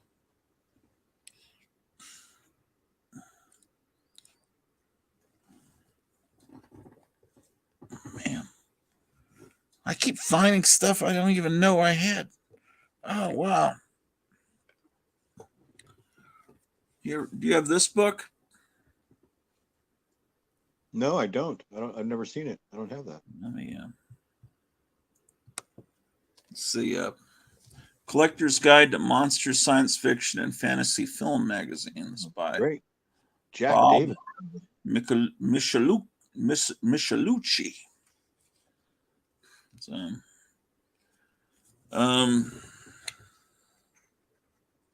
I've never seen that. How long has that been around? Is that something Um, 80s? I would say back in this time period, you can instantly kind of tell. I don't think it's 80s. It could be. Let me 90s. see here. Um, it's it's from when computers look like that. That dates it a little bit. Let me see, when is this dated, man? God. Um, remember you? I know you remember these books, Night of Living Dead and the Month. They're kind of like it's from the Fangoria era. Where is the? Oh, there we go. 1988. It is from the 80s. So yeah, that's why the computer looks so ancient.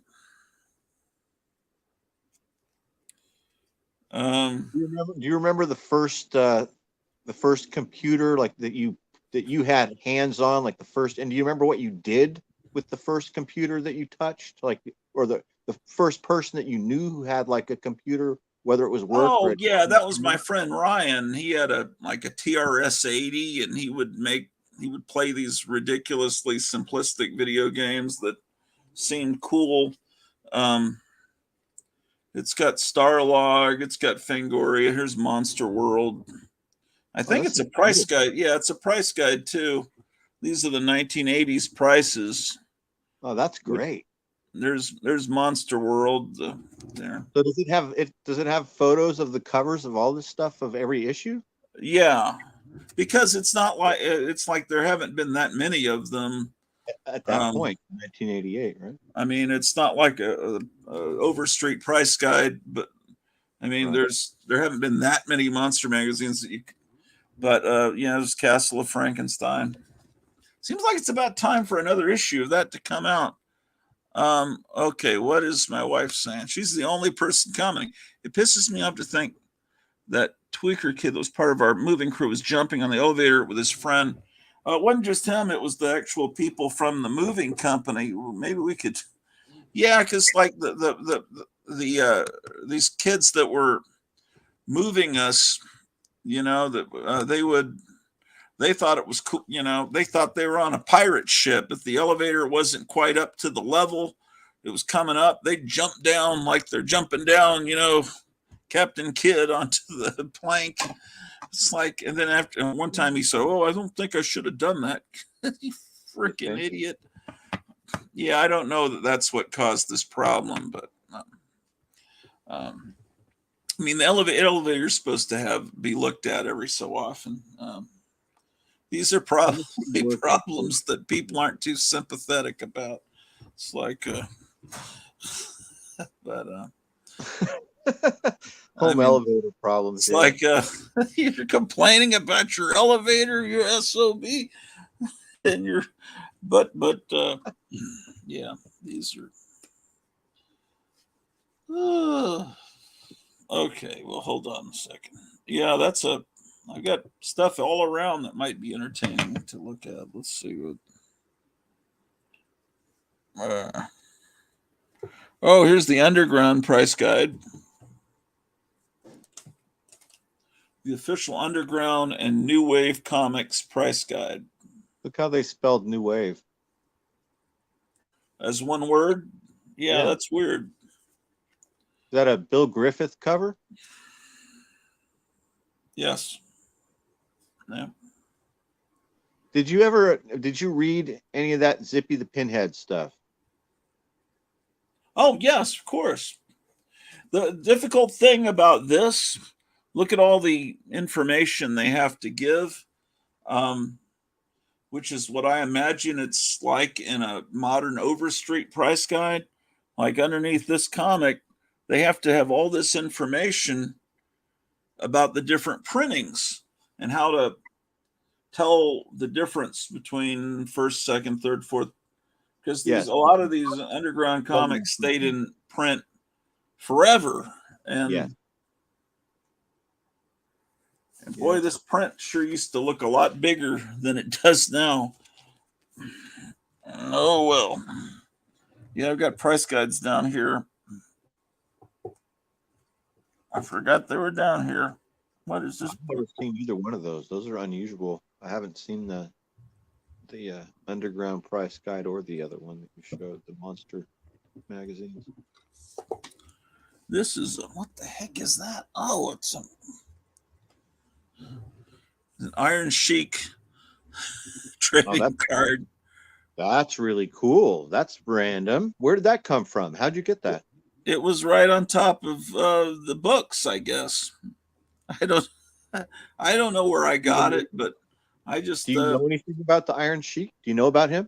well, I know about the Iron Sheik from the days on the Howard Stern show, and I know Oh, I you watched do a know. documentary about him, but I Okay. wasn't watching wrestling when he was actually doing. I'd like to watch some old footage of him, but I just know of him as this insane guy that used to, have to share a room with Beetlejuice. Yes. Yeah, then you know about him. Here's a whole book about snipers. Who It's, is that? Ronald? That's interesting.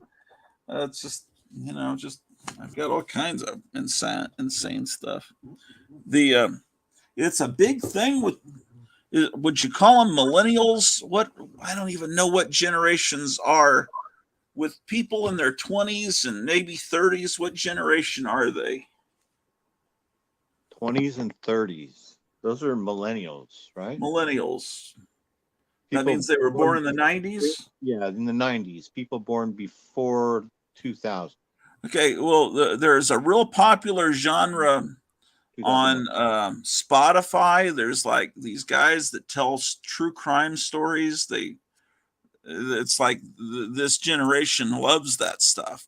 And then there's this lady on YouTube that has an unbelievable amount of subscriptions. She's just, I think her name is Bailey Sarian, and she just tells these stories. I guess she researches or has people that research all these true crime stories, and she just tells you these stories and while she's putting on makeup, and so these girls watch her put on the makeup, transforming herself into you know something incredible while she's telling these stories of murder and stuff. And that seems to be a genre that's real big, I haven't is seen makeup and murder. You haven't seen the makeup and murder. I haven't seen that, but I do watch a guy on YouTube that does what you're talking about, where he researches something historical, usually having to do with grisly violence or murder, and then it's like a 20 or 30-minute video, and he's very good at telling the story. He's an ex-Navy SEAL, so he's real charismatic. Good Yeah. public speaker, comes along with being good in special operations or something typically, and looks Yeah. the part. He's the guy, and his name's Mr. Ballin, and he's really entertaining. He's good. I watch him. Did you watch that video about that thing that happened in San Jose in 1933 that I sent you? No, I haven't yet. I put it. I intend to, but things have been really crazy lately. But I will watch. I want to watch it with her. But we're trying to align our sleep schedules. Yeah, But it's really a dilapidated shoot with a plank that's sketchy AF. Oh, she's talking about. Oh, she like. Some people might think. Oh, I've shown the elevator. If anyone watches this channel, they're probably horrified. All the creaking and stuff. I'm not trying to. There's also Generation Z. Yeah. It's almost like it's like a large dumbwaiter, not like an elevator, right? You know what I mean? Yeah. They can't charge us thousands to fix that. It maybe needs a replacement rope or a switch. They can't charge it. It's not like an elevator at Macy's or something that ding ding your floor. Otis. I think that's the only elevator company that I know is Otis, and that's those big building elevators. Yeah, this company, when Captain Strangelife visited, and he said, "Oh, that he wanted to take a picture because that's his family name is the name of the company. He's not necessarily related to them. He could be. Name of the elevator company. Yeah, I'm finding all kinds of stuff. What's in this drawer? Oh, look, this latest technology, floppy disks. Huh. Oh, this is a cover to the Pulp the Spider. This is back when this was the technology that you saved pictures on. Floppy disks. I Yeah. never did that. I didn't do that. What is all this stuff? All from my old computer, I guess. Whew. Do you want me to, or you can do it if you want. You want me to text Kevin about those comics, or do you want to do it? I'll take a look at myself, then I'll text him and let him know. All right. What is this stuff?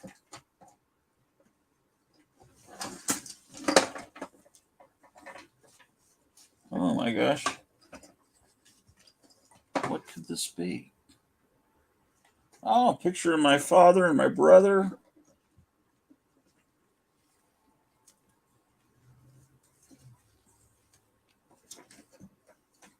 You never can tell what you'll find because of the way. Oh, there's a good postcard from. I'm drawing a blank on this guy's name.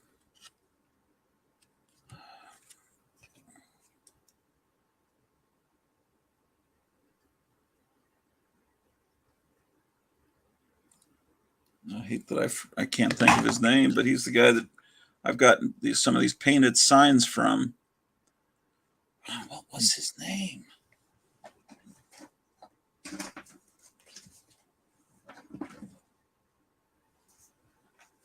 An old VHS.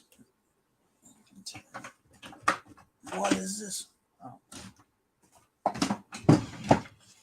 Okay, these look like pictures that used to be in a wallet. I would think that these might.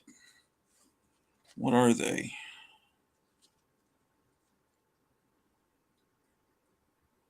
Oh, Pennsylvania. Oh, it's my dad's selective service system card. I think these must have been stuff he carried in his wallet, and I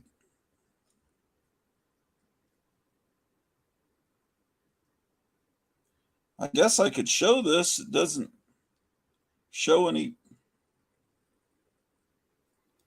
Yeah, I guess back in the old days, this is your card to show that you were registered to be drafted. It says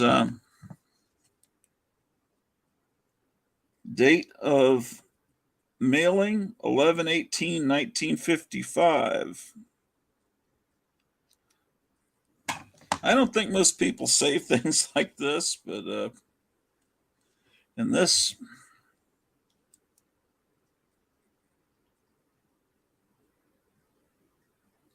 It looks like Brother D. Martin, 1943 to 44.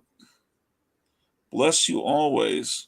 This, I think that this must have been given to my dad when he was in Catholic school by one of his teachers in 1943, the 43-44 school year. And then he must have kept it in his wallet when he went to Korea years later, is my guess. And then. Yeah, that's what it looks like.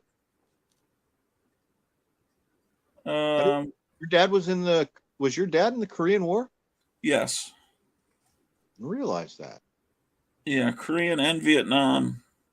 This says May 1956. Ken Oliver. USMCR.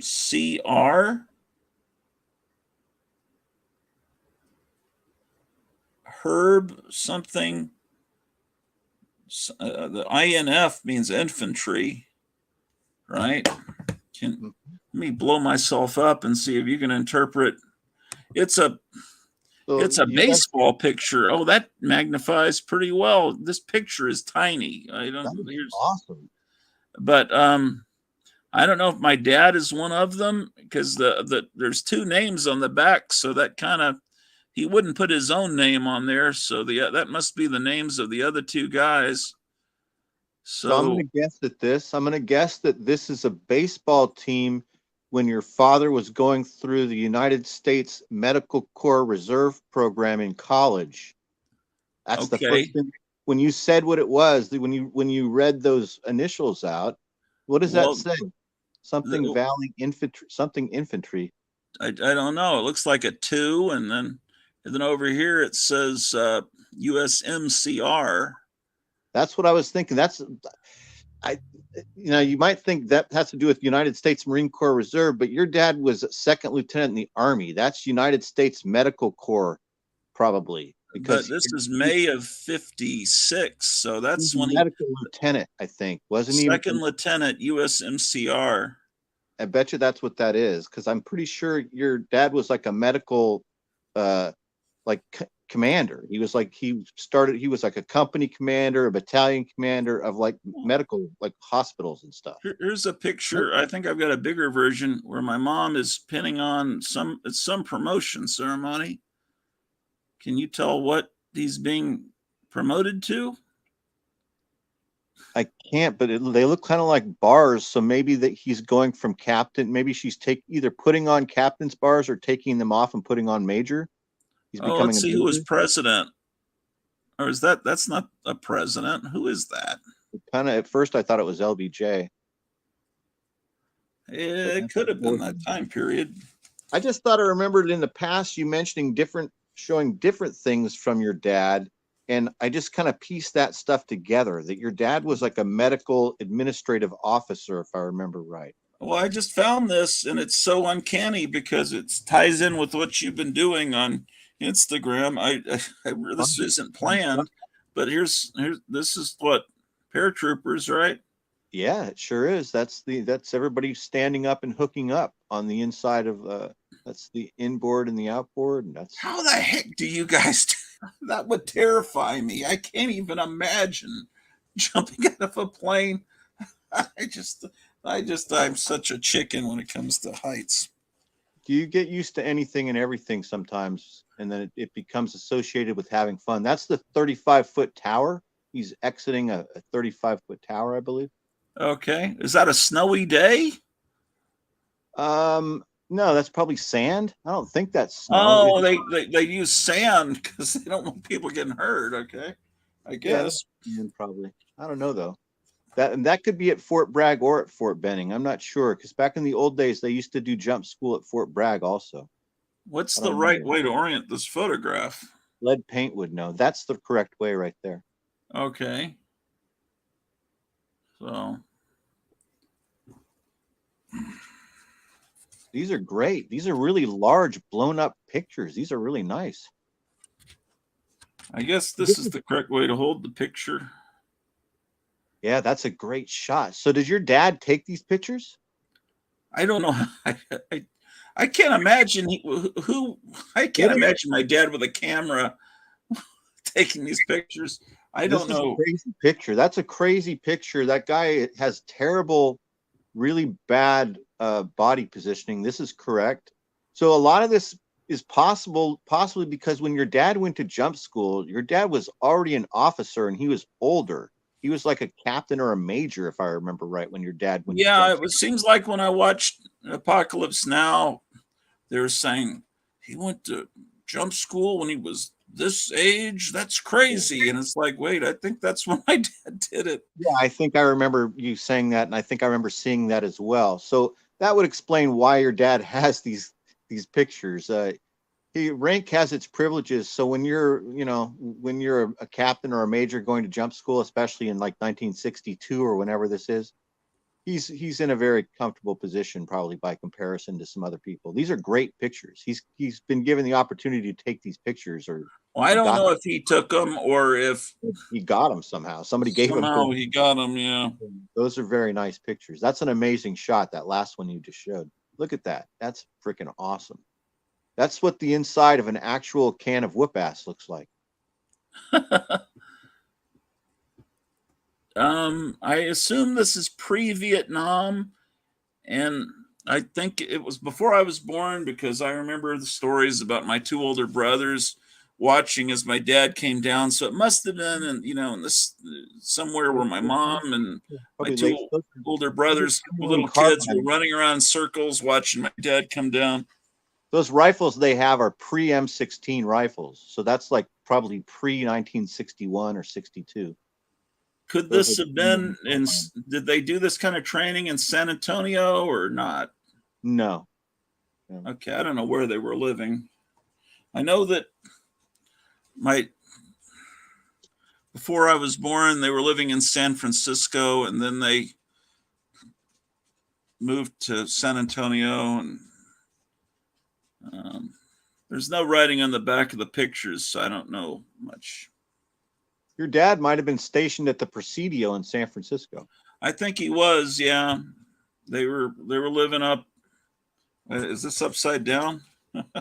These are I don't know which ways. Maybe there is no which way. The other way. These are great pictures. These are great pictures, Ken. Like I've never seen these before. These are really, really cool. It shows a plane. Yeah. I don't even recognize that plane. That's before my time.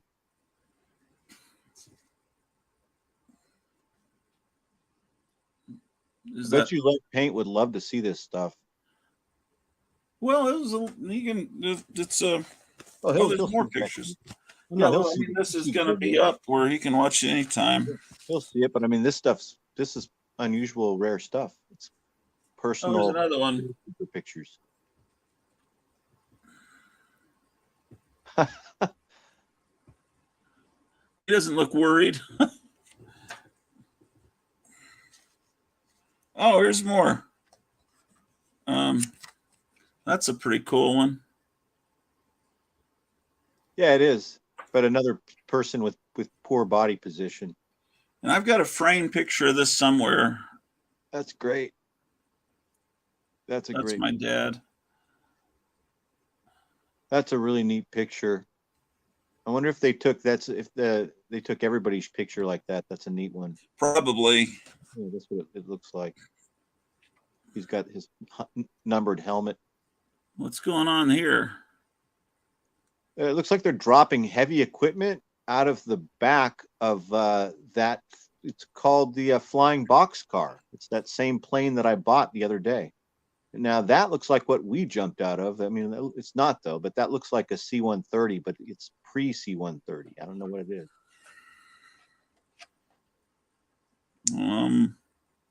Not sure what's going on here, but that's my other side. That's my father here. There. You know what this ceremony could be? I'm not sure. It's him. He looks like a captain, and then there's a private, and they're both being awarded something at the same time. Now, my mom hated that he had his hair cut that way. I mean, he didn't have to have it that short, right? Because that guy didn't have it that short. Was that just my dad's personal preference, you think? Yeah, it is. That picture, though, if that's jump school, it's very possible that picture that you just showed is the oldest and the youngest member of his graduating class. It could be that your dad is the oldest person and that kid right there could be 17 or 18 years old. And that might be the significance in there. It's possible. They did that in my class as well, where they had the oldest, the youngest, the tallest, the shortest. This is my my brother Mike. Oh, those are great.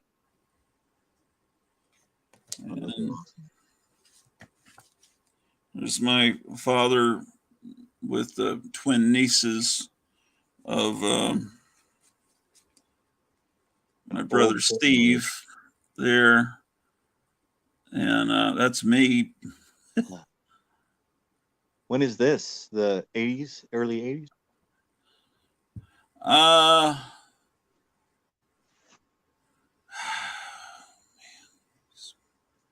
Probably. I think it's probably the 80s, late 80s.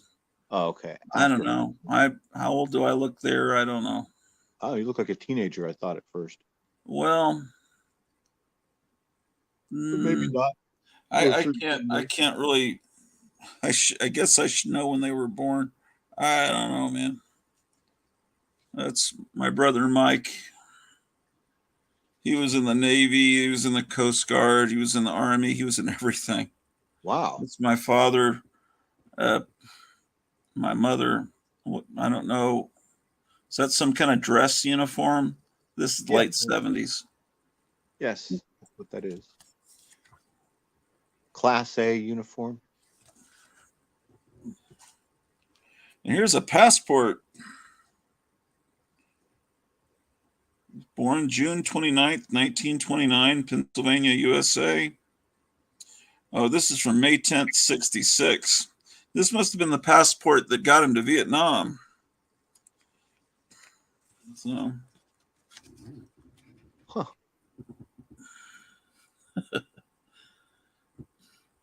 Wow. I didn't think about the fact, do you need a passport when you're sent off to war?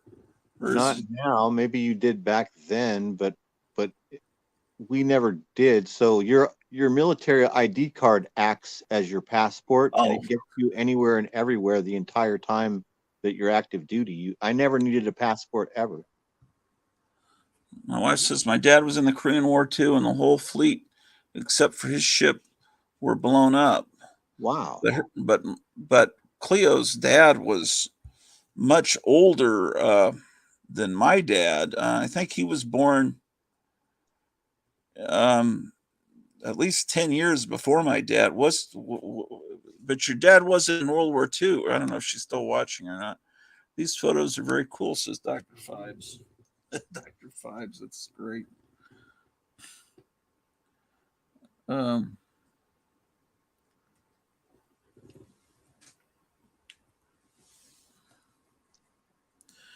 my friend Tom, that was his answering machine for years. Dr. Fibes talking.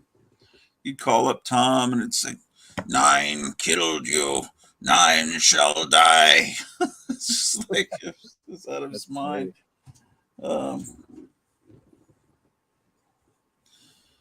There needs to be some Dr. Fibes merchandise. I've never seen anything Dr. Fibes. There was so much cool stuff in those two movies, right? The you're right. Why? Yeah. Hot Why Girls, hasn't there's anyone done the Dr. animatronic Fibes band. action figures? Yeah, there was like the animatronic band. There was him, and the all the lab equipment, and then his hot daughter or something. What was her name? Volnavia or something? What was her Yeah, name? wasn't that Carolyn Monroe? On Yeah. some documents, Cleo's dad was born in 1916 and some in 1917. Oh wow. Oh, so he's even older than my dad. So my dad was World War II and Korea, and then also he was in the army during Vietnam, but he was a stateside as a flight instructor, so he never went to Vietnam. Yeah. Well, yeah, there's cool stuff I find looking around here. What else am I gonna? And this stuff was not packed; it was just in the drawer, and this furniture was moved. But they say, just pack stuff in drawers anywhere you can. The move was hellacious. Had you seen those pictures before, like now recently, or I've seen them, but not in a long, long time. And, oh, and I didn't see them with someone that could give me some more information on them. Um, so, yeah, I've got a whole. Have I ever shown you all the medals he has?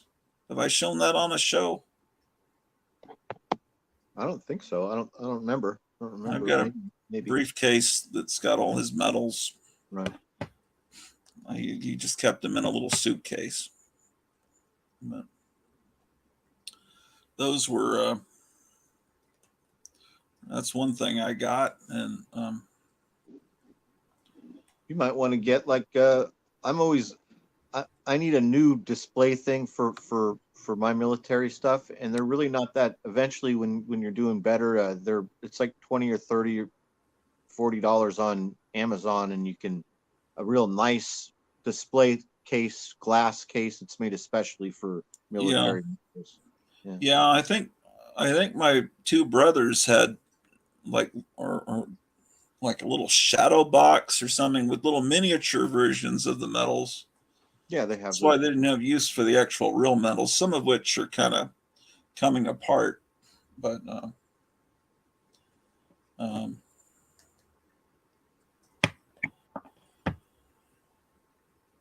let's see. Um,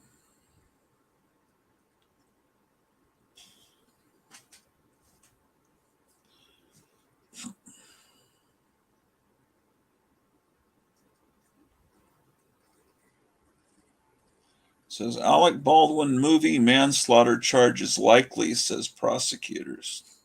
That's such a weird case. You know, everyone that hates Alec Baldwin because he's been such an a-hole for the last decade or so, it's like, of course, charge him with murder, but he was on a film set. How did he was told by the director to point the gun. It's like, I don't really know that it was really like a mafia style hit, that he knew that it was loaded, or was he, you know, they had some like basically like a little girl supervising the weapons. She was like the daughter of someone that was famous as a weapons handler in movies. Right. And so I would think that she might get charged also. You know, that's why they're charging him with manslaughter instead of, you know, murder, is that it's going to be an unintentional. It's clearly he did it. Someone had, you know, he had it. It's so obviously he did it, and this woman is dead, and so that's this. It's like vehicular manslaughter. So this is unintentional manslaughter of some sort. So yeah, he needs to go. Yeah, to I jail. just don't. I don't quite understand how you're punished for that. I mean, if someone is drunk and driving and they kill someone, I understand they'd put them in prison. What should he have done? I mean, those type of guns. I mean, I'm not a gun expert, but those old Western guns, can't you kind of tell if they're loaded? Yeah.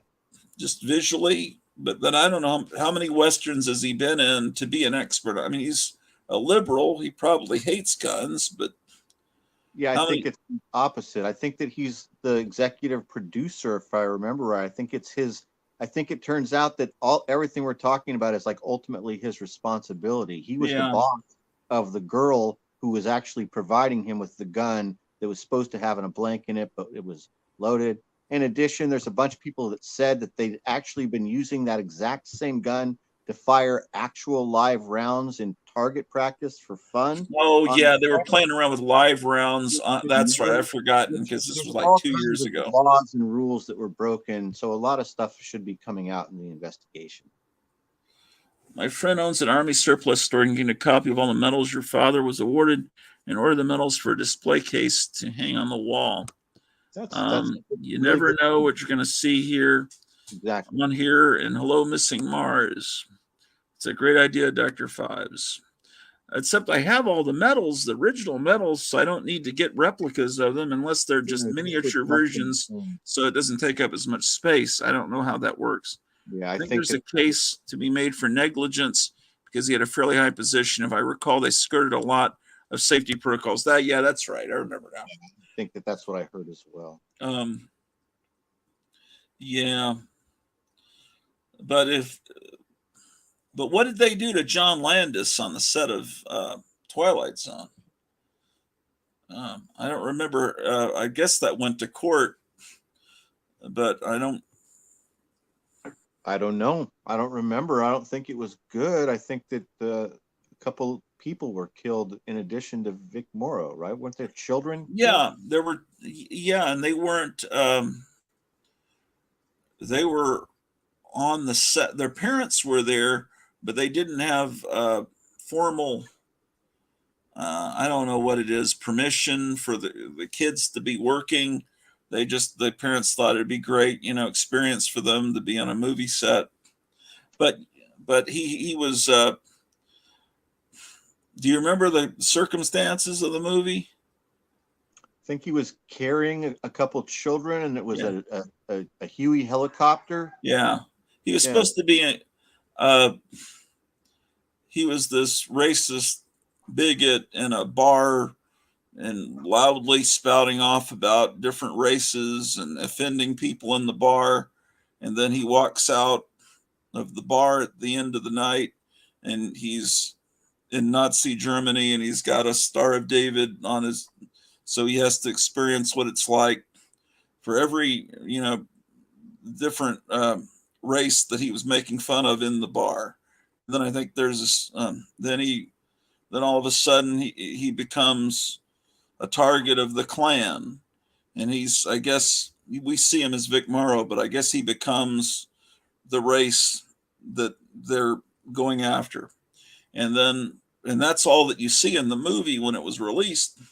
But they also intended for there to be a scene where he's in Vietnam and he's a Vietnamese guy, and he takes these two kids and he's going across a river or rice paddy or something, water, and they're blowing up explosions, huge explosions right next to him. It's insane, where he's stumbling. I mean, because you can see the footage on YouTube. It's horrifying. I've seen it. And then the explosions send stuff up into the propeller, and then it goes blade first down into these two kids and Vic Morrow. And it's unbelievable. And it wasn't even a very good segment. It was not as clever as a segment that Rod Serling would have written. There was no real twist ending to it as far as I can remember. It was just like, I think the term is heavy-handed. I would call Yeah, that heavy-handed. he was sued, and it pretty much ended his career after that.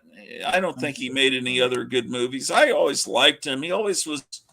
Wednesday show moved to Thursday this week, according to Gratu. Oops. Yeah. Why are you saying oops? And then, yes, Vic Morrow was holding two Vietnamese kids and all chopped in half, or beheaded. Yeah. Yeah. But I don't know what other cases where people were negligence caused deaths on movies. It seems like I heard someone was killed in Ben-Hur in the chariot race. Yeah, there was a big one involving a flood scene that was filmed in Hollywood, like in the silent era. You know what I'm talking about? That was a flooding scene? Yeah, and a bunch of people drowned. Like, I didn't know that. Yeah. I think you can watch it. It's on YouTube where you can see it was they left it in the movie. I think it was like a Cecil B. DeMille movie. I think. Oh, well, you know about the John Wayne movie where the whole cast was pretty much killed, right? No. Well, they made a movie called The Conqueror where they had John Wayne playing Genghis Khan. Yeah. It was Genghis Khan, not Attila the Hun. It was Genghis Khan, right? So It's just silly casting. But anyway, they filmed it out in the desert, and where they were doing an atomic test right near, and all that stuff floated right over the whole cast, and everyone in the cast eventually died of cancer, including, of course, John Wayne smoked, but I think that it played a part in it because, and I've never seen The Conqueror, and I've been on a John Wayne kick lately, and you can look on Roku and type in a movie title and see what channels stream. No one streams that. I think it's a pretty hard movie to see now. It's probably not one of the movies typical John Wayne fans wants to see him play a Chinese warlord. But I want to see it. Yeah, have you seen it? No, I don't think I have. I don't think I've ever seen it. They say it's really bad, but I'm trying to think of good, unusual John Wayne movies. Donovan's Reef. Have you seen that one? I think that was a good one. Donovan's Reef. No, I haven't seen that one. I think that's a good one. I think that's one where he's like a expatriate that lives in the South Pacific, I think. I was wanting to see McHugh, and I couldn't find that one. Um, there were, you see, originally they offered the script for Dirty Harry to John Wayne, and he turned it down, and then it went to Clint Eastwood, who was perfect for it. John Wayne would have been too old, and that movie would have been too extreme for John Wayne and his traditional fans. Um, but after that, it became such a hit. He went, "Oh shoot, give me a script like so." McHugh was his attempt to do a Dirty Right. Harry, and then I was watching one. What was the other one in the 70s? That's the one I was where he goes to England. You one called Braddock, I think. It's It the was same something type like of thing. that. It He was like, tried to be like a yeah, Dirty that's Harry. the one I was watching the other day where he goes to England, and it was supposed to be like a Dirty Harry movie, but he plays it a lot more clean cut than Clint Eastwood would have. That's the one where he goes to England. It was, yeah, I think that was what it was called, something like that. Those were his two attempts to do that 70s genre. Brannigan, yeah, that's it. Brannigan. Because they made a big deal about him being Irish in it. Thank you, Justin. It's Brannigan. Yeah, he is correct. So, yeah, I don't know how to watch the Trump thing. If it's on Twitter, I guess you beam it from your phone to the Roku. Um, is it on Twitter? I think so, because that's where Tucker Carlson is. Yeah.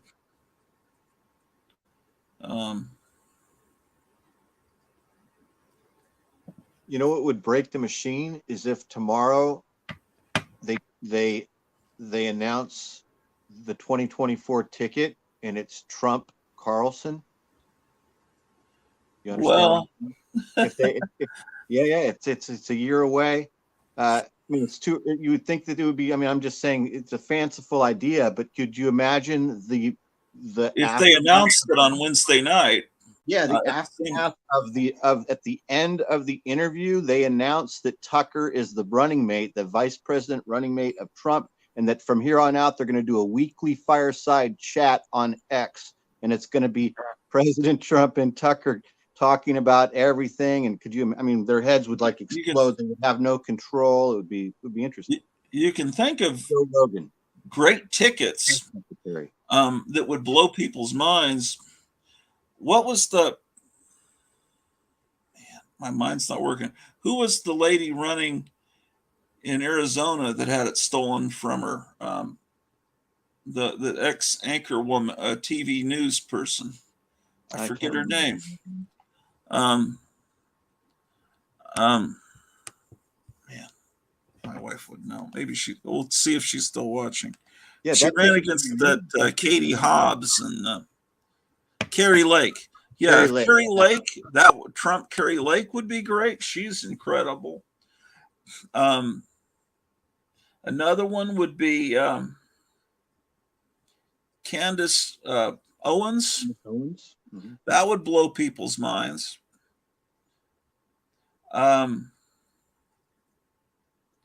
I think if he got Vivek Ramaswamy, whatever, that would be pretty cool. That guy's pretty good. Some people are still a little nervous about him because they think he's tied in the World Economic Forum.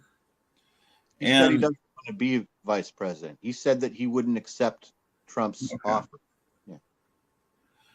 But he said he doesn't say anything. I'll be interested to see if he says anything anti-Trump. I think DeSantis has been instructed. They leaked his talking points. They said he's been instructed to not criticize Trump. I think. But also, I think RFK Jr., if somehow he jumped parties and was the running mate with, because he'll never get the Democrat ticket. They'll never give it to him. I just think Trump Kennedy. That would be great too.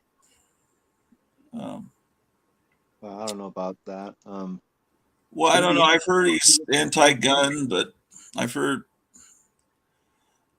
I don't know. I've heard good things too, and I don't.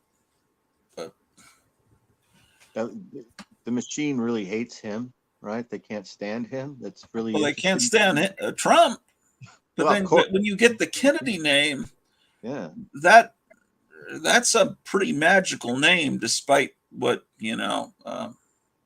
some people have done with the name. I don't know. You can't get more hated than Trump is. Oh yeah, my wife's confirming what you just said. He said he won't be VP. Maybe Kennedy can wise up where he's wrong. Yeah. Maybe. Yeah, I think where he's wrong. I think his deals are with guns and abortion, but he's not pleasing the Democrats either with his position on them. They both sides hate him for different reasons. But yeah, I don't know. Interesting to see. Who knows what's going to happen? It almost feels like it feels like the Democrats have no clue who they're going to run next year. So I think they're just planning on events. They're planning on happenings. It won't matter who they, because you understand what I'm saying. It doesn't matter at this point. Well, they've got lockdowns planned next month. Yeah, we're all gonna, be right back where we were. But yes. I think what they want is any change of power. They want Newsom or Michelle Obama. Right. That's what I think too. Or what if they put the two of them together? Sure. That would be like the counterattack to whatever Trump does. The best thing that they can pull out of the junk drawer is those two together. Yeah.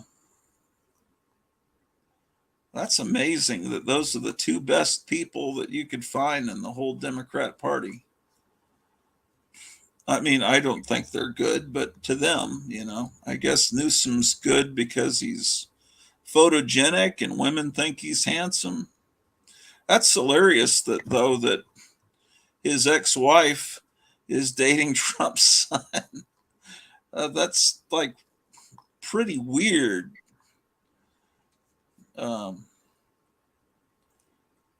That doesn't really speak well for her taste in men.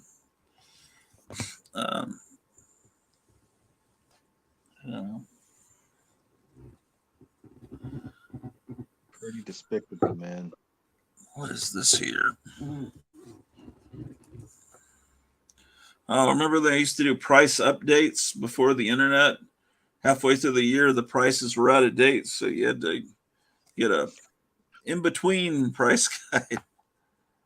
Yeah, I think I got this for like $1 because it was old and I just liked the cover and Yellow Claw, or whoever that is on there. I don't know how they do this. They just maybe they're just talking about ones that really changed during the year. There's the hanging cover. He's like an American Psycho looking type. Yeah. What do people think of him there that you talk to in your travels around? People don't like him, but people vote. But the other people that do like him vote for him, and there's a larger concentration of those people. Yeah.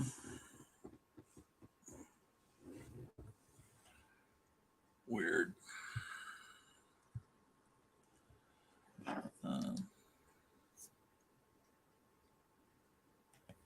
Where am I going to find a giant box to mail a vacuum cleaner back in? Because I looked online and someone was talking about that they said, we'll just send you a new vacuum cleaner and then you can just keep the old one, throw it away or whatever. But they're making me send the thing back. Did you see the John Wayne film, The Shootist? Asked John Goris. That was his last movie. I never watched that one because it was, I knew the subject matter and I just thought it would be too depressing. It's a movie about a guy dying, and the guy in it is dying in real life, and it's like I don't think that would be entertaining to me, even if it's John Wayne. So I've always not liked the characters in movies to die, especially the dogs. I don't like it when dogs die. That uh, Man, they killed a dog in a John Wayne movie. I was really enjoying the movie. I loved the movie, but his dog gets killed in what was that? Hondo. Yeah. Don't kill the dog, man. Some uh, Did you watch El Dorado? yeah, I've seen that, but I don't think recently. Like those, like is it El Dorado? Is it Rio Bravo? I think it's those two. It's one of them's got Dean Martin and one of them has Robert Mitchum. Yeah, yeah. They're brothers in one of them. It's like Robert Mitchum and John Wayne are brothers, or it's Dean Martin and John Wayne are brothers. I can't remember. There was one with Ricky Nelson. Yeah, that's well, one I of was them. watching the one with where there was John Wayne and his younger brothers Dean Martin. And then there's I think that was the Sons of Katie Elder. Yes, that's a different. So one. he may have made more than one movie where Dean Martin was his brother, but yeah. Yeah, Dean Martin would have been a great president. That would have been fantastic. Up on the classroom wall. They don't do that anymore. Like they used to have a picture of the president on the wall. They always used to do that. You see the movies of the Kennedy era. There's always a picture of Kennedy. There's a picture of Eisenhower. They don't do that anymore. I think that may have stopped with Nixon because a lot of people hated Nixon, and yeah, I think that may have stopped with the 1960s, having a picture of a picture of George Washington, the unfinished George Washington painting, and then the current president. That was always something that was you always picture in a classroom. It's not that way anymore. It'd be real close to the clock a lot of times. Near the clock, flag. Yeah. Let's see. Dogs dying is more depressing than people dying. Well, it's just because of the innocence. Because the dog is kind of like a 3-year-old. It's a 3 or 4-year-old human, and you don't want to see them die in a movie either. As Dennis Hopper too. Yeah, Dennis Hopper was in that. Yeah. Wayne supposedly hated Hopper. Yeah, I could imagine he would hate Hopper. They're very different people. Dogs Dying was a big seller, though. Old Yeller was mentioned. There was also Where the Red Fern Grows was about. Oh yeah. I mean, yeah. I just Sounder. Did you ever see that movie called Sounder? It was about. I remember that movie, but I never saw that one. Wasn't that a movie with Diana Ross or something? I think it was Cicely Tyson. Okay. No, I never saw Sounder. But that's all I heard about. It seemed like in 4th grade, everywhere Sounder, reading Junior Scholastic. Oh, Sounder is a great movie. No, thank you. I'd rather see The Towering Inferno. I don't even know what Sounder is. Than Cujo. Yeah. I saw Cujo. I don't remember it too well, but I saw that in the theater. I did too. So anyway, we're having a sale here at the Hotel Orloff. If anyone would like to order Tomb of Terror, you can get them for $10 each, and send the money to PayPal at Kenneth Weinert, KENNETHWEINERT, $10 per episode. You can order any episode. Kevin Johnson at Gotham City Comics says the 7th episode is the best one he's seen so far. He ordered all of them, but he's only on episode 7 because he watches it for like a week or so, and then he puts in the next disc, in his store. So there's a collection of cartoons and music and movie trailers and commercials and all kinds of stuff. So we're having a half price sale. They're normally $20 until Thursday at the end of the Four Color Fossil show, which has been moved to Thursday night this week. I was thinking that would allow Gary Von Davis to come in because he works on Wednesday and doesn't work. And then turns out he's working this week on Thursday, so he can't come. But yeah, that guy's got almost everybody blown away with his decorations. It's like insane, man. Wow.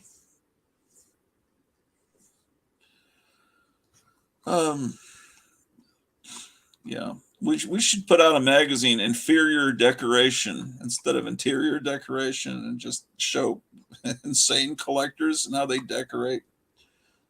Inferior decorating. Inferior decorating. Because there's, or maybe it should be, since no one reads magazines anymore, maybe that would be a good idea for a YouTube channel. And then you could have people come on and show their man caves or houses or apartments or whatever. It would be like the opposite of that show, Queer Eye for the Straight Guy. Yeah. I thought you were going to say Cribs on MTV, but the opposite of. So that's what would be an inferior decorator, because an inferior decorator is a stereotypical homosexual, and so an inferior decorator would be the opposite, like a Trump supporting interior decorator that instead of doing like the granite countertops and the inline lighting, they make it look like our places. Like look like shit. I don't know if you'd want to do a play on that. Be like go back, because that would just get people upset. You got to really watch. It's a. Did you catch my last stop motion from like 2 weeks ago? Wasn't great, but the last thing I saw was you had I don't think so. I try to check out everybody's channel every so often. I got to make sure. I know I have notifications turned on. Why am I not? Let's see.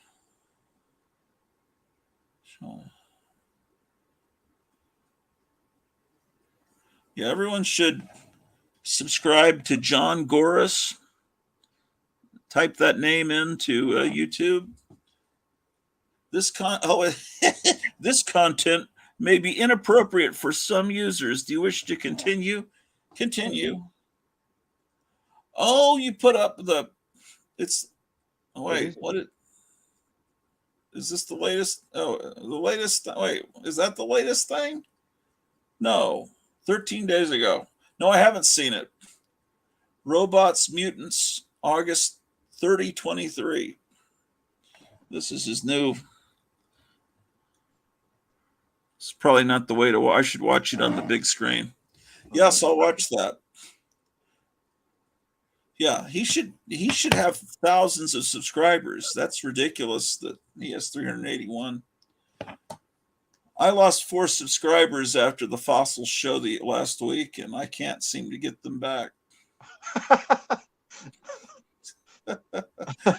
My temper sometimes comes out, and people say, I don't want to watch that guy. He's not a good member of the comic book community. He gets upset. I don't know, I'm still at 584. Yeah. You have a really. I thought I'd do a reaction video to Oliver Anthony. We were talking about that on the phone, so I did one. Did you see that? No. You didn't see that yet? I put a picture of Yukon Cornelius. The thumbnail is great. That's Yukon. What the Yukon Cornelius? But I actually, I actually perform the song along with him. But you got to go like 49 minutes into that episode. Dude, I haven't seen that. That looks hilarious. So what did you? So did you react to the song? So the damn country does is keep a kicking them down. And I'm 6 feet in my grave, lower shape. With the world's gotten to for people like me. People like you. So I don't know. I thought maybe I'd get all these people are doing reaction videos. I thought if I put Oliver Anthony reaction video, it would pop up if someone searches for Oliver Anthony. And all of a sudden, I'd have millions of views, and I would be getting monetized. But it hasn't happened. I can't regain the 4 subscribers that left in protest of my fury at the end of the last 4 Color Fossils. It's like you got just regular number of views, and you even says Oliver Anthony reaction. Those 3 words alone should get you thousands. Oh yeah, what did I get on it? It's I just only got 345 views, which isn't bad. I shouldn't complain. No, I mean, I'm starting to get more like usually. The show that I made people angry with got 513 views. Oh, did it? The last 4 Color Freakout. Oh. Yeah, we need to go back to, what did I used to call it? The Gratu Army. Maybe I need to go back to that and confuse everybody because I said, "Don't call me Gratu." It's like I'm going to completely blow the minds of all these people. That's right, John. Same goes for the Gratu crew. I don't know if do I qualify as a troll? I don't know. We're an elite. Yes. Gra 3 instead of Gra 2, you could jump to Gra 3, and then you go Gra 4, Gra. Numerically advance your name, like you could, like your Look at how spell correct messed up my wife's message. She's saying he's being throttled for sure, but they figured, she must be meaning VOG. Thank you, Mr. AI. He's definitely being throttled. I could be. I don't know, but possible. I do. I mean, they listen to every word you say, and I do talk about politics or a lot. But I don't know. If I could just get to 1,000. See, that would, because I watch these people and they're just talking, and all of a sudden, $10, and all people give like $10 or $5 just if you'll read their message online. Mm-hmm. And it's like, that's the way to do it. You just talk, and it's like, I got a super chat for $30. That would be fantastic, but I can't. I can't even sell. It's like, I think the problem is I'm selling this on DVD format, which nobody uses anymore. I should put it on VHS. It would probably sell if I did that. Right. Or a 8-track.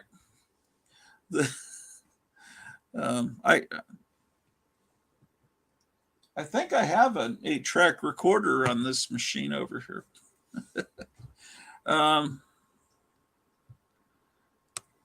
Let's see, me grow 2. That ain't working. That's the way you do it. Yeah. That song, that was incredible. That song was played on the radio, and it had the F word that ends with T in it. Can you imagine if that happened today? I mean, clearly he was playing the role of a blue collar guy that's complaining about the people on MTV, and like, I don't think, does anyone run All in the Family anymore? The Jeffersons, could that even be done today? Is it on? I don't think it's on. I bet it's not on Me TV or TV Land. I don't know. I'm not sure. It's been a long time since I've seen it. The last time I saw All in the Family on TV, I saw that they had cut out the opening credits to fit in more commercials, and I thought, I don't want to watch an edited version. But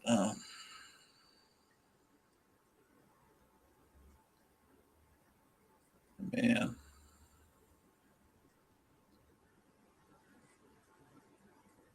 So, what is this? Is today August 22nd? Yeah, I think so.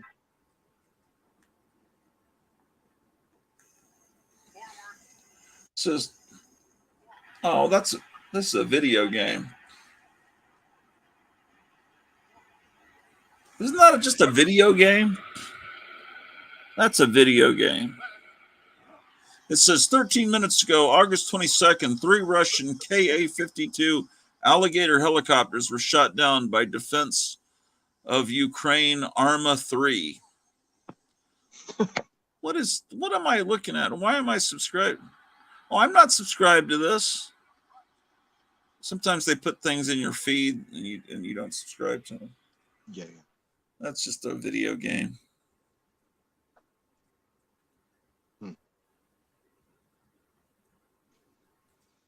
Yeah, I guess this story today is some woman, school teacher, was arrested for threatening the lives of President Trump and Barron Trump. Oh, really? Mm-hmm. Do you know that crazy woman from Texas on the airplane, and I guess it was Dallas, that was saying, that motherfucker is not real? Remember that? Yeah, I remember. And everyone was like, had a crush on her. And now she's on Instagram doing glamour shots and she's got millions of followers. Maybe she staged it just as a publicity. I think that's a high possibility. She's like in marketing, and it seems like it was a publicity. Oh, yeah, she is in marketing. that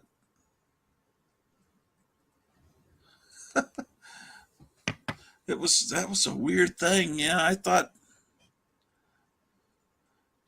they don't, she's in the old days, she would have been in the loony bin. Now she's just back in her $2 million house, posing in her kitchen, doing glamour shots. I forget her name.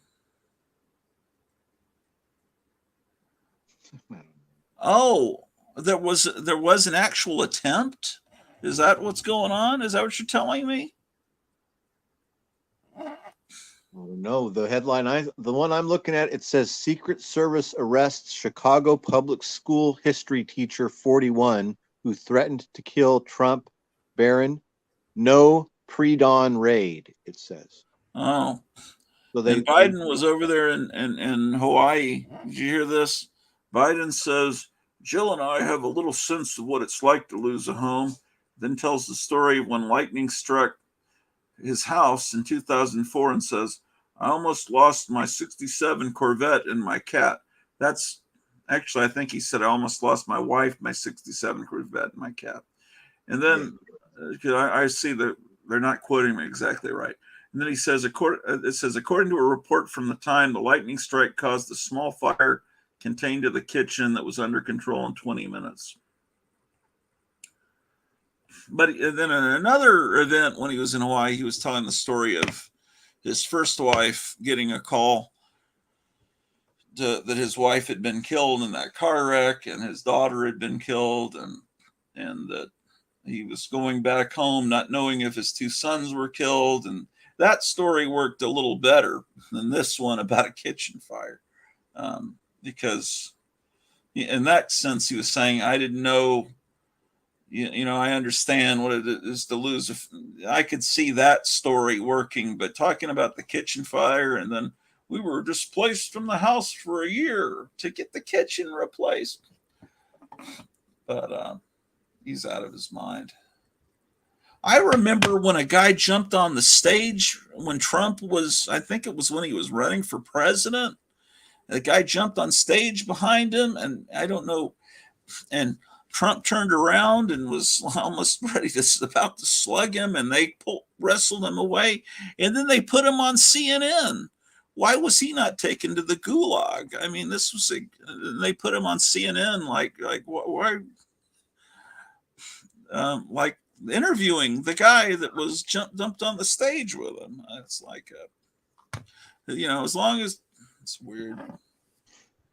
Nephilim, dude. That's why. Because it's because they're all evil. The whole system is evil. The machine is evil.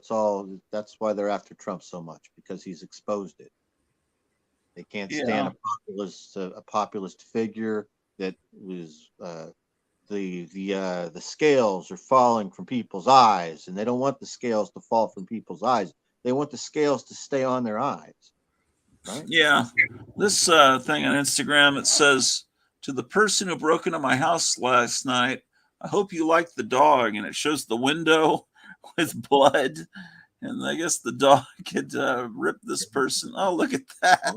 The dog had ripped this person apart. That would be cool if that was real. Yeah. I'm sure it's fake, but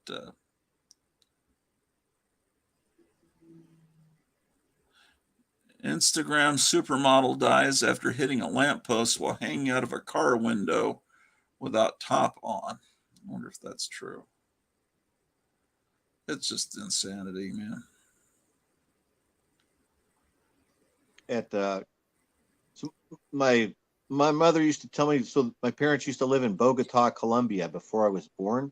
And the house that they lived in had a courtyard around it with a cement wall around the courtyard. It's kind of a standard Colombian thing, and like a big nice house. It's got a wall around it. So at the top of this cement wall, when they built the wall, they cement bottles into the top layer. And then after the cement dries, then they come back later with hammers and they break the tops of the bottles off. So now you've got jagged pieces of glass along the top of the entire wall surrounding your property. And she said that's how so we get there to the house looks beautiful, and she sees that fence and she's like, oh my God, who are we trying to keep out? Holy crap. But yeah, it's just like a normal thing back in Colombia. Broken bottles cemented into the top of your fence. Okay, I found her page.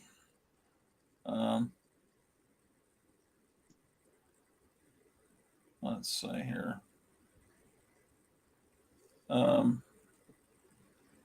Yeah, this is the lady that was on the plane. Yeah, look at her.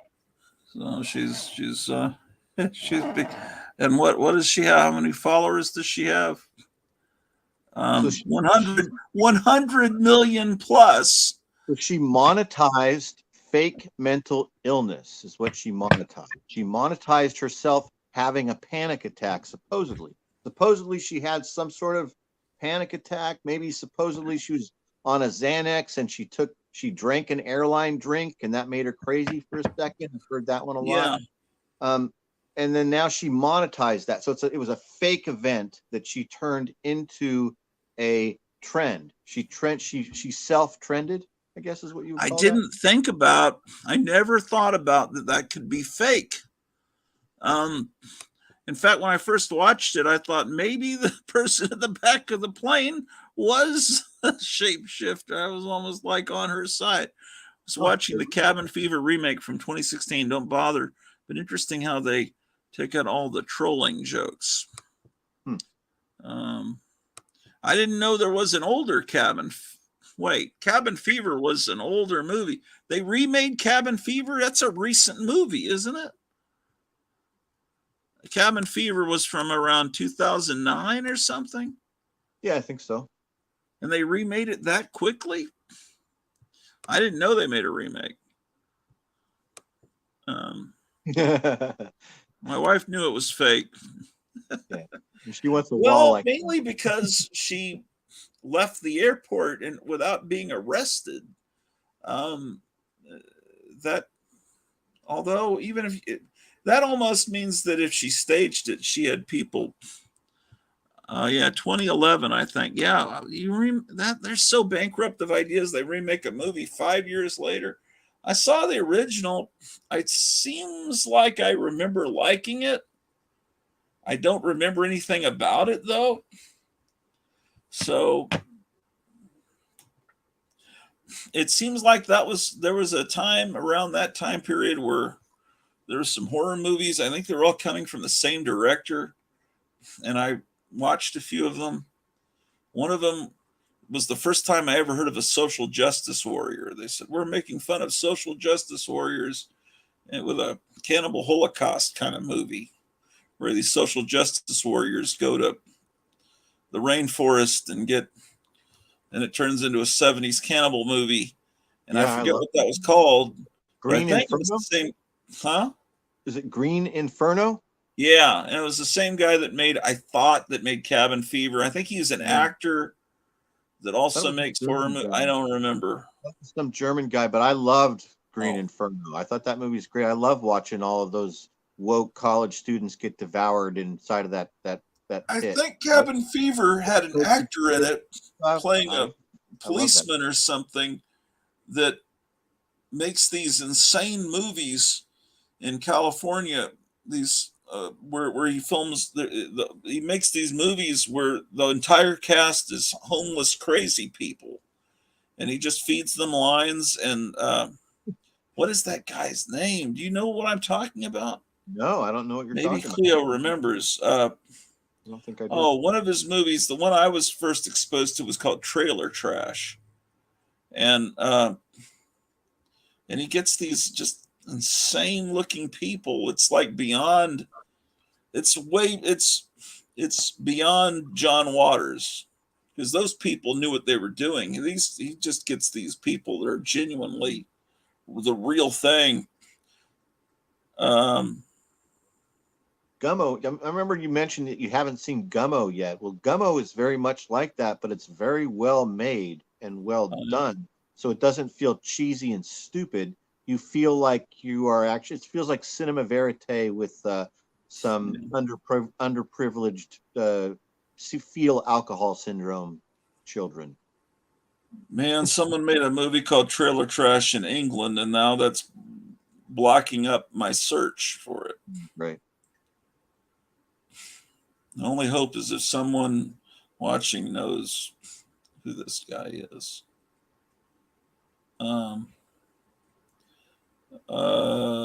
Boy.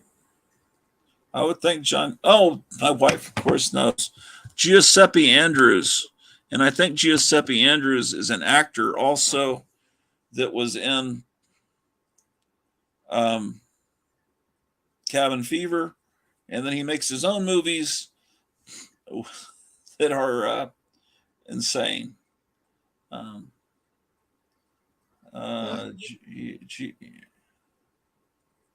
And maybe maybe my friend showed me Trailer Trash, and maybe that's why I watched Cabin Fever, because I knew this guy was in it and I liked his other stuff. Oh, it's not called Trailer Trash, it's called Trailer Town. That's why I was not getting the results. Yeah, the movie's called Trailer Town. That's I guess Troma released it. Okay. Yeah, it's a lot of fun. There's people that look like that starring in this. It's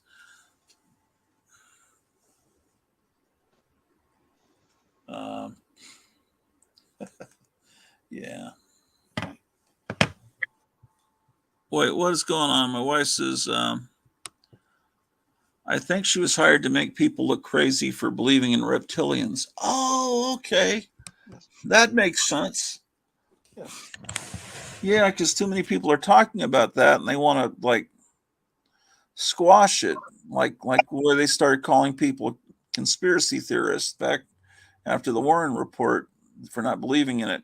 Green Inferno was okay, a bit too much on the silliness. Those old jungle movies were much more earnest, played straight. Eli Roth. Oh, yeah, Eli Roth is the guy I'm thinking of. Yeah, But is Giuseppe Andrews in Cabin Fever? Yeah, my wife says that. I just told you he was the party man in Cabin Fever. Where did she just tell me? I'm not good at reading these comments.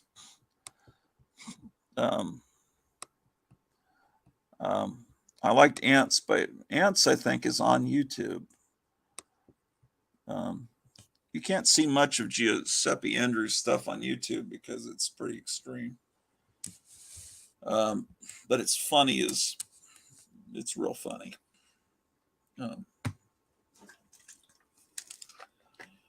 Well, I wonder if anyone's ordered any episodes of Tomb of Terror.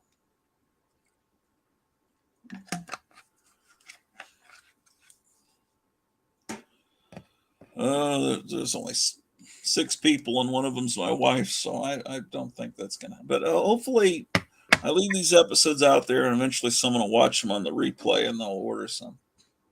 And even if this is after Thursday, the 24th, if you contact me, I might work out a deal with you on the price of the discs.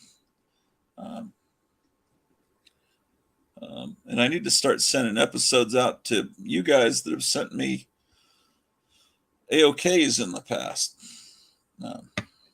for free stuff. Because there's quite a few people have sent me cool stuff in the mail in the past, and I've never really reciprocated properly.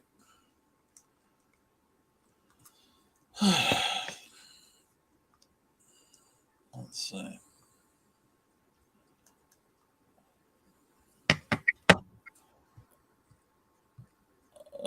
She says, OMG, Giuseppe has only 836 subscribers. Well, I guess I don't feel so bad then. They may not, people may be afraid to subscribe to him. Let me see if I'm subscribed to him.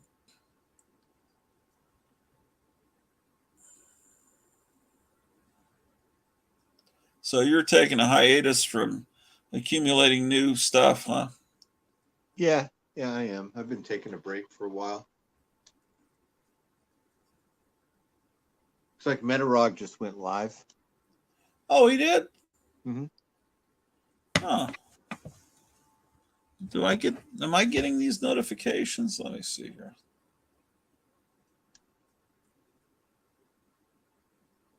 Why do I not get a notification? Let me go to Metarog and make sure I ring his bell.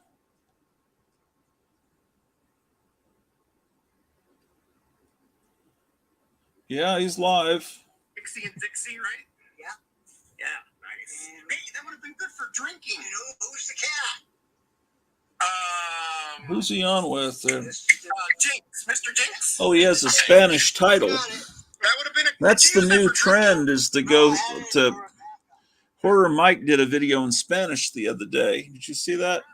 No, not at all. He did a review of the new Conan the Barbarian comic with the fake John Buscema art that everyone's raving about.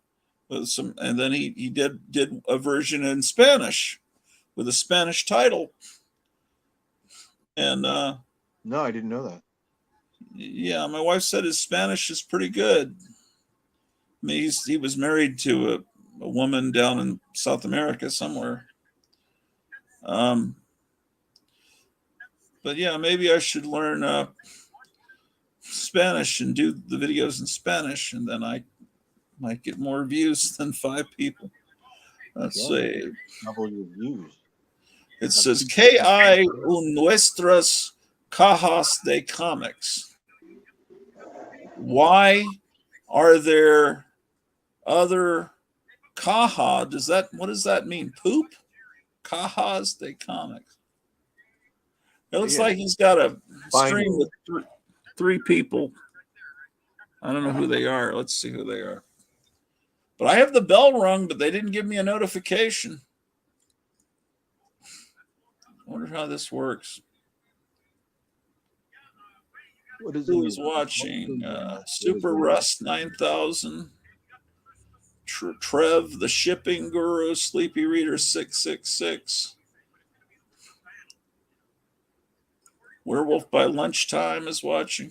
Oh, he's showing these great books. Chili. I need to watch this live stream. Yeah, it's showing a chili right now. Oh, she says cajas are boxes. Wow, what's in your comic boxes? Yeah. Yeah, I need to get more Chili comics for sure.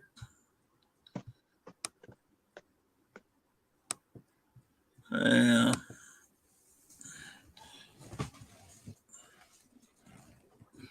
I was telling my wife we need to watch her cooking videos.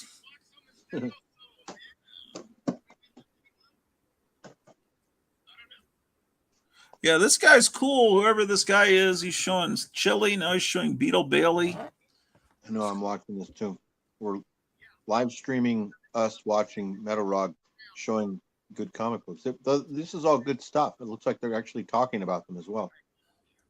Yeah, yeah. That's do you have like multiple monitors in front of you? Is that how you're doing it?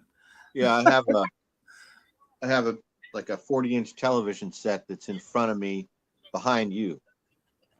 Oh, okay. He's got a little Audrey comic. This guy's cool. Who is this guy? He should be on the Four Color Fossils.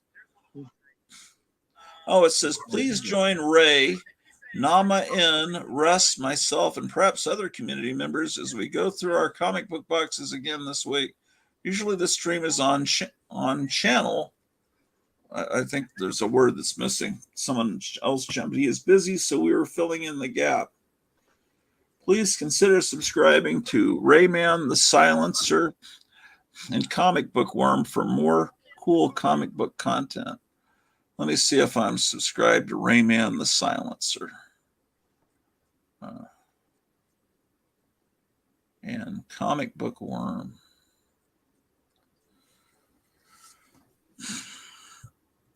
Let's see. The title means what is in the boxes of comics. Invite them in their chat. Oh, yeah. Well, I'm not going to say, come on over to my chat.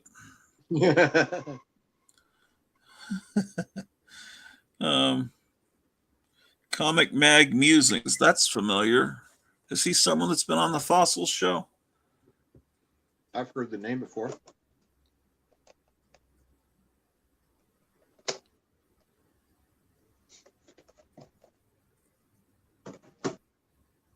Let's see. Okay, I'm turning it off. Yeah, I'll definitely watch this later. I'm going to put it in my saved August 2023. I need to look at your playlist. I haven't looked at your playlist in a while. They're always amazing stuff. Yeah, sometimes. I got a new Batman the other day. This is a really good Batman. Oh, that's a good one. Yeah. That's a really good one. That's a classic. Yeah. That's my Batman. That one that Captain Strangelove keeps talking about that you told him about. Mm-hmm. That's not my style of Batman. It's I guess cool, but that's what I grew up with. Yeah, me too. This is the best one, the best design I think that McFarlane has come out with yet with the DC multiverse. And I mean, there's so many different Batmans, but this is actually the one that I was waiting for the most. This was just some regular Batman release that he did. It's the Batman Nightfall. But because it looks like this, because what you just said and that what I said, we're not the only ones. So this sold out at the very beginning, and a bunch of scalpers were buying them and then reselling them for $5 or $10 more on places like eBay and Amazon. So I had to wait for like the second or third shipping to get this for regular price, which was $19.99. So for $20, this is the best Batman figure that they've put out. But if you see people trying to get more for it out there, don't pay, just wait. They made a bunch of them. They're going to distribute them eventually. Yeah, that's interesting. Since McFarlane started doing these DC figures, I think right about the time we moved, and Walmart is no longer a close place, or Target even. And I think he did a version of the cover that he drew for Batman, where the cape, before he created Spawn, where the cape is insane. Mm-hmm. Didn't he do an action figure of that? Do you know what I'm talking about? Like huh? Of a Batman like that? Yeah, there's a there's a Todd McFarlane Batman cover before he did Spawn, and it's got a red cover with like maybe a moon behind him, and he's got like maybe he's holding onto a girl, I don't know, but his cape is insanely convoluted like Spawn's cape. Right. And he did an action figure based on that cover. Yes, I think so, with the big long swooping cape. Yeah. The same police chief who was the incident commander for the Las Vegas shooting was just put on as police chief of Maui before the disaster, is also the coroner for the area. Wow, man. Okay, well, this isn't suspicious at all. There were whole buses of kids that just like, and they're still sticking to it. It's just about a little more than 100 people. It's like, at what point are they going to let us know that thousands of people died? I feel terrible for that police chief because, you know, he had the bad luck already to be the police chief in Las Vegas, had such a terrible time. Like, I'm sure that would affect you the whole rest of your life. So they gave him a real cushy job, and they sent him to Maui because they said, you did such a good job in Las Vegas. We know that your career has been difficult, so we're going to send you to Maui for the rest of your career so you can take it easy on the island. And then what are the odds that this happens right there to just, man, is this guy ever going to get a break and just be able to have a nice, calm, mellow career as a police chief? I mean, that's why. I deliver lines like that, and people don't catch on that my tongue is in my cheek, and then I'll unsubscribe. You know, strictly my opinions, but I'm only joking. Yeah, I know. That's the way they'll frame it.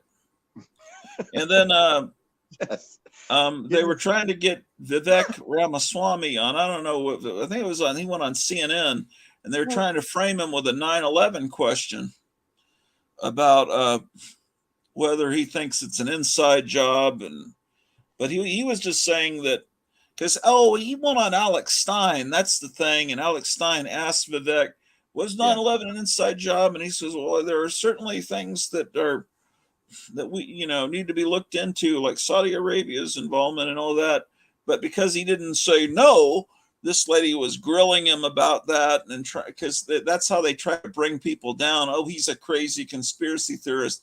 There was a lady running for governor of Texas 10 or more, 12, 15 years ago, maybe. And I don't remember a lot. I remember she had a Spanish last name. That's all I remember. But she wanted to do away with property tax because you never really own your property when you have to pay property tax. And she was going to increase sales tax a little. And that's great because then you just buy at garage sales and, or you don't have to be taxed unless you're going out and buying a bunch of stuff. And that way it's not going to kill retired people that have to come up with $3,000 or $7,000, or people that inherit farms and then have to come up with some astronaut, and then they wind up just selling I can't pay the taxes. That's ridiculous. Anyway, she was going to do away with that. But she had said things about that she thought 9/11 was suspicious. And the Glenn Beck, I like Glenn Beck, but for the most part, but he brought her down and was talking about, that's crazy. This woman's crazy. And all of a sudden she tanked and then she was never elected. But that was, we couldn't have stayed in Texas. It was killing us trying to pay the property tax. It's not that it's that much lower here, but, we were trying to find a place that was bigger with virtually no property tax. But in fact, that hotel in Rural Retreat that I wanted was, I think it was like $500 a year or something insane, $600. But of course, it also had a hole in the roof. Yeah. So everything's messed up. But I liked when they said that if Joe Biden is guilty of anything, he's guilty of being a loving father, right? Oh, that's right. Yeah, a guilty, loving he's father guilty that of one thing. He's guilty of loving his children too much. That's what this guy hates his father so much. That was He's crying outstanding. out Love that. desperately, please notice what's happening to me. So good. I mean, he's being used by his father as a bagman for money, and then his father says, "You better join the Navy so that we can put you in politics someday, and then you can continue this grift, and because you'll be a veteran." And of course, he gets kicked out for snorting cocaine in the Navy, and he gives his laptop, or was it two laptops, to a computer repair with everything on it, and then never comes back for it. He's screaming out, leaving that stuff in the White House. And it's like, please, he might as well just like write on a piece of paper, "Help me," and hold it up behind his dad the next time he visits, because it seems like he I think what it is he was probably pretty messed up by that car accident that almost killed him, and and of course what Biden, the daughter wrote that diary about everything that probably shouldn't be talked about, and then she just left it under a bed somewhere. It's like they're crying out, "Please save us!" And um, I don't know. Something, you never see Trump's son. Have you seen what he's become, Barron? I haven't seen him in a while. I haven't seen him in He's maybe like 7 feet tall. a year or something. He's like Lurch. He towers over his parents, but they don't. And his wife is ducked, and she's hiding out too. She knows how dangerous it is what he's doing. She's protecting herself and her son. Yeah, John Goris is mentioning. Okay, what's going on in the chat here? Yeah. Hunter just wanted to paint and party. Yes. Yeah. Artists are like that, and we shouldn't. Substance abuse is, it's a serious problem, except when it comes to cocaine. Now let's just laugh and joke about that, right? Have you noticed that? How they This just guy, all of a sudden cocaine's no big deal because they find it in the White House. Now they're just joking about it, right? if his father wasn't who he was, he'd be one of these guys out on Kensington Avenue with his feet down by his ankles on fentanyl, or I heard there's something new called Trank, which I thought was something wasn't that out of Logan's Run? What was It the sounds drug like they it. used in Logan's Run that all the Maybe it's uh, Judge Dredd. Judge Dredd was Trank, I think, or something. oh, was that what it is? Okay. But what was it? No, it wasn't Trank. Something, I don't know.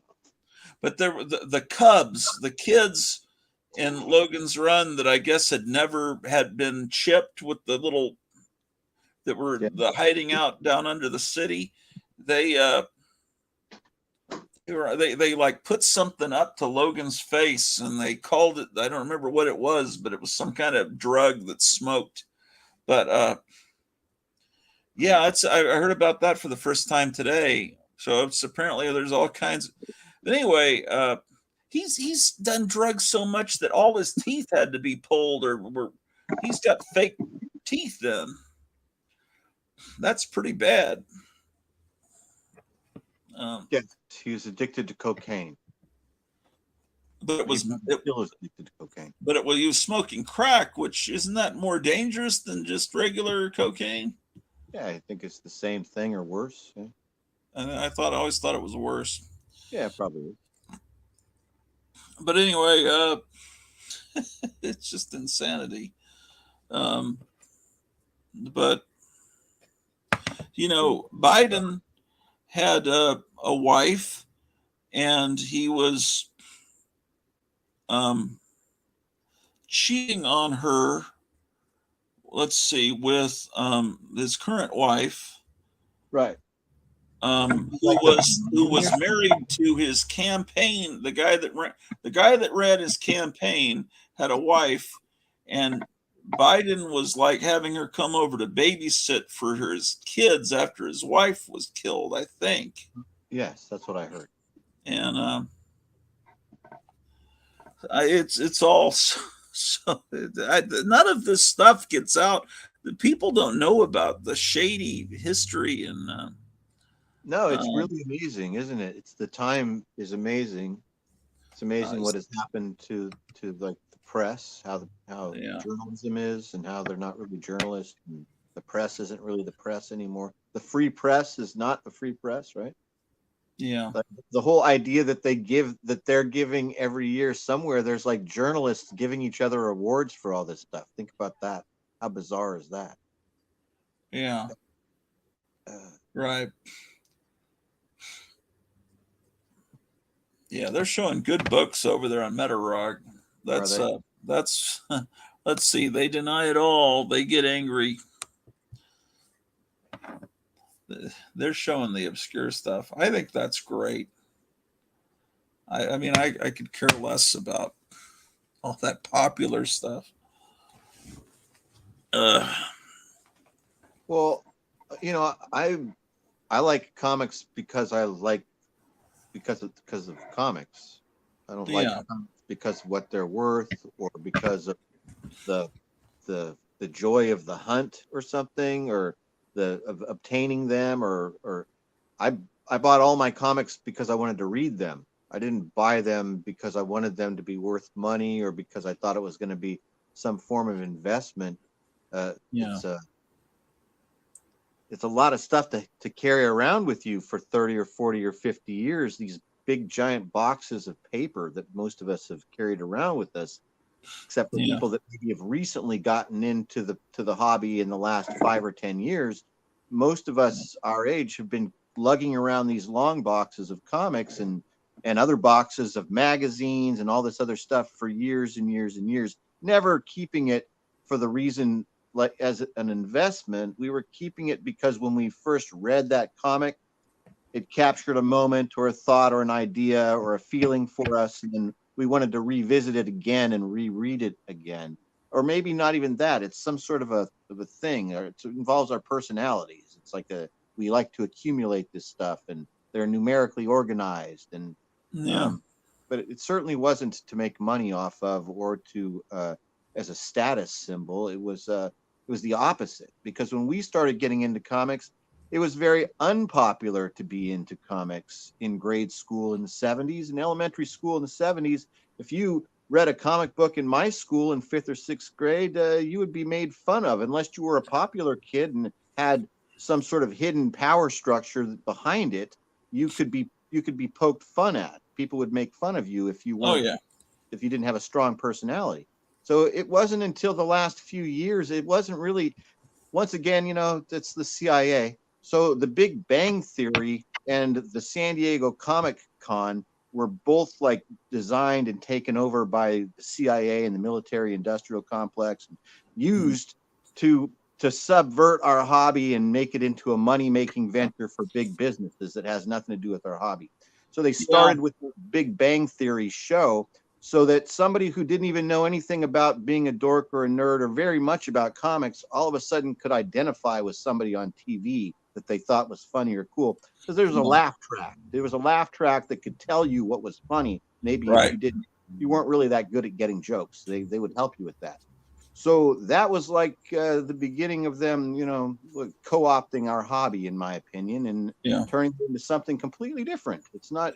And the show was terrible. It was very jingoistic, and they would do things like they would make a joke for normies about how Aquaman didn't do anything or something. And so now all of a sudden it's like a joke for some freaking wine mom in a minivan that she thinks it's funny that Wonder Woman flies in an invisible plane. Did you ever think of that before? And yuck, yuck, yuck.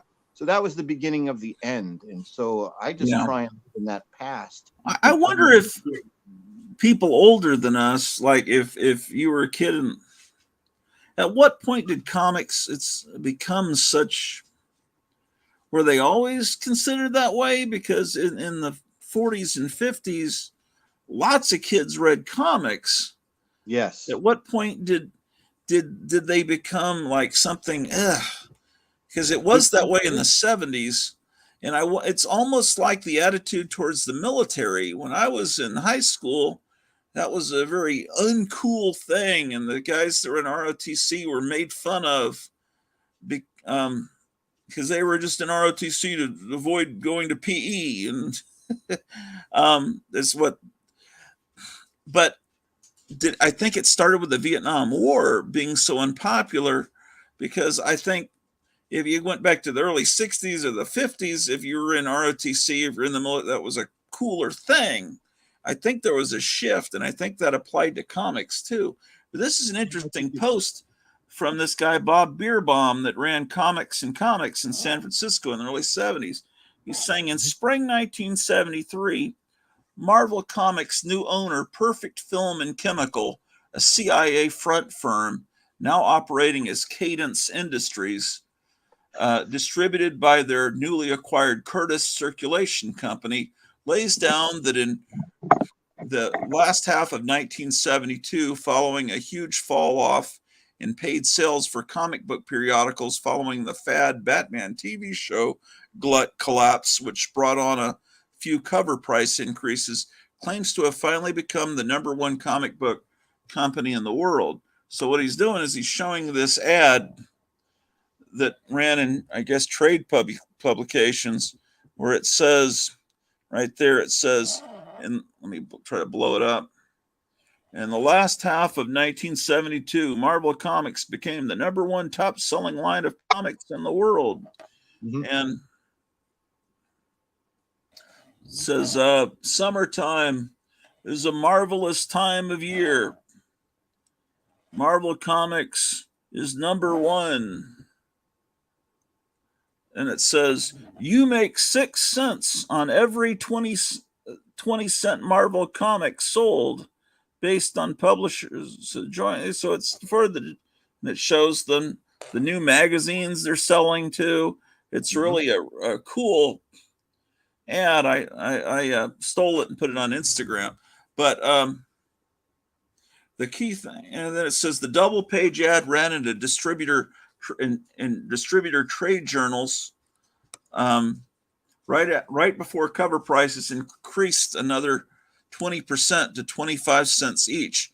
Marvel was now offering 30% off cover to retailers via the 900 or so distributors who were each working their own territories. Most of them no longer wanted to handle comic books. The key thing that hit me, and I can't confirm this is him talking. He says, Marvel Comics' new owner, Perfect Film and Chemical, a CIA front firm, now operating as Cadence Industries, distributed by their newly acquired Curtis. I remember seeing Cadence and Curtis on the comic book covers or the magazine covers. Now, if they're a CIA front firm, that might explain why that issue of Transformers shows a truck, BlackRock, and it's like, this is a cool organization that the Transformers are trying to save, this BlackRock truck. And then I showed that one time on the 4-Color Fossils, and one of the members of the comic book community in the chat said, stick to talking about comics, for fuck's sake. Why are you talking, they said I was talking about politics. But I was like, why this? And I looked it up. And BlackRock was formed 2 months after it appeared on a Marvel comic. Are they trying to get kids to be conditioned to being favorable to BlackRock, which now is really the ruler of the earth with trillions of dollars? They're the ones that really control everything, not Biden. It's BlackRock. They own everything. All the networks probably.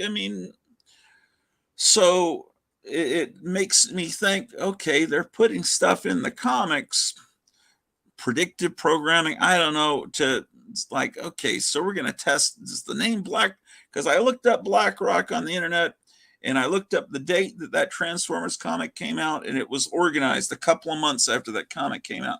And if it's true that Marvel's run by the CIA, well, then maybe we've been tricked for a long time. Let's see what everybody's talking about here.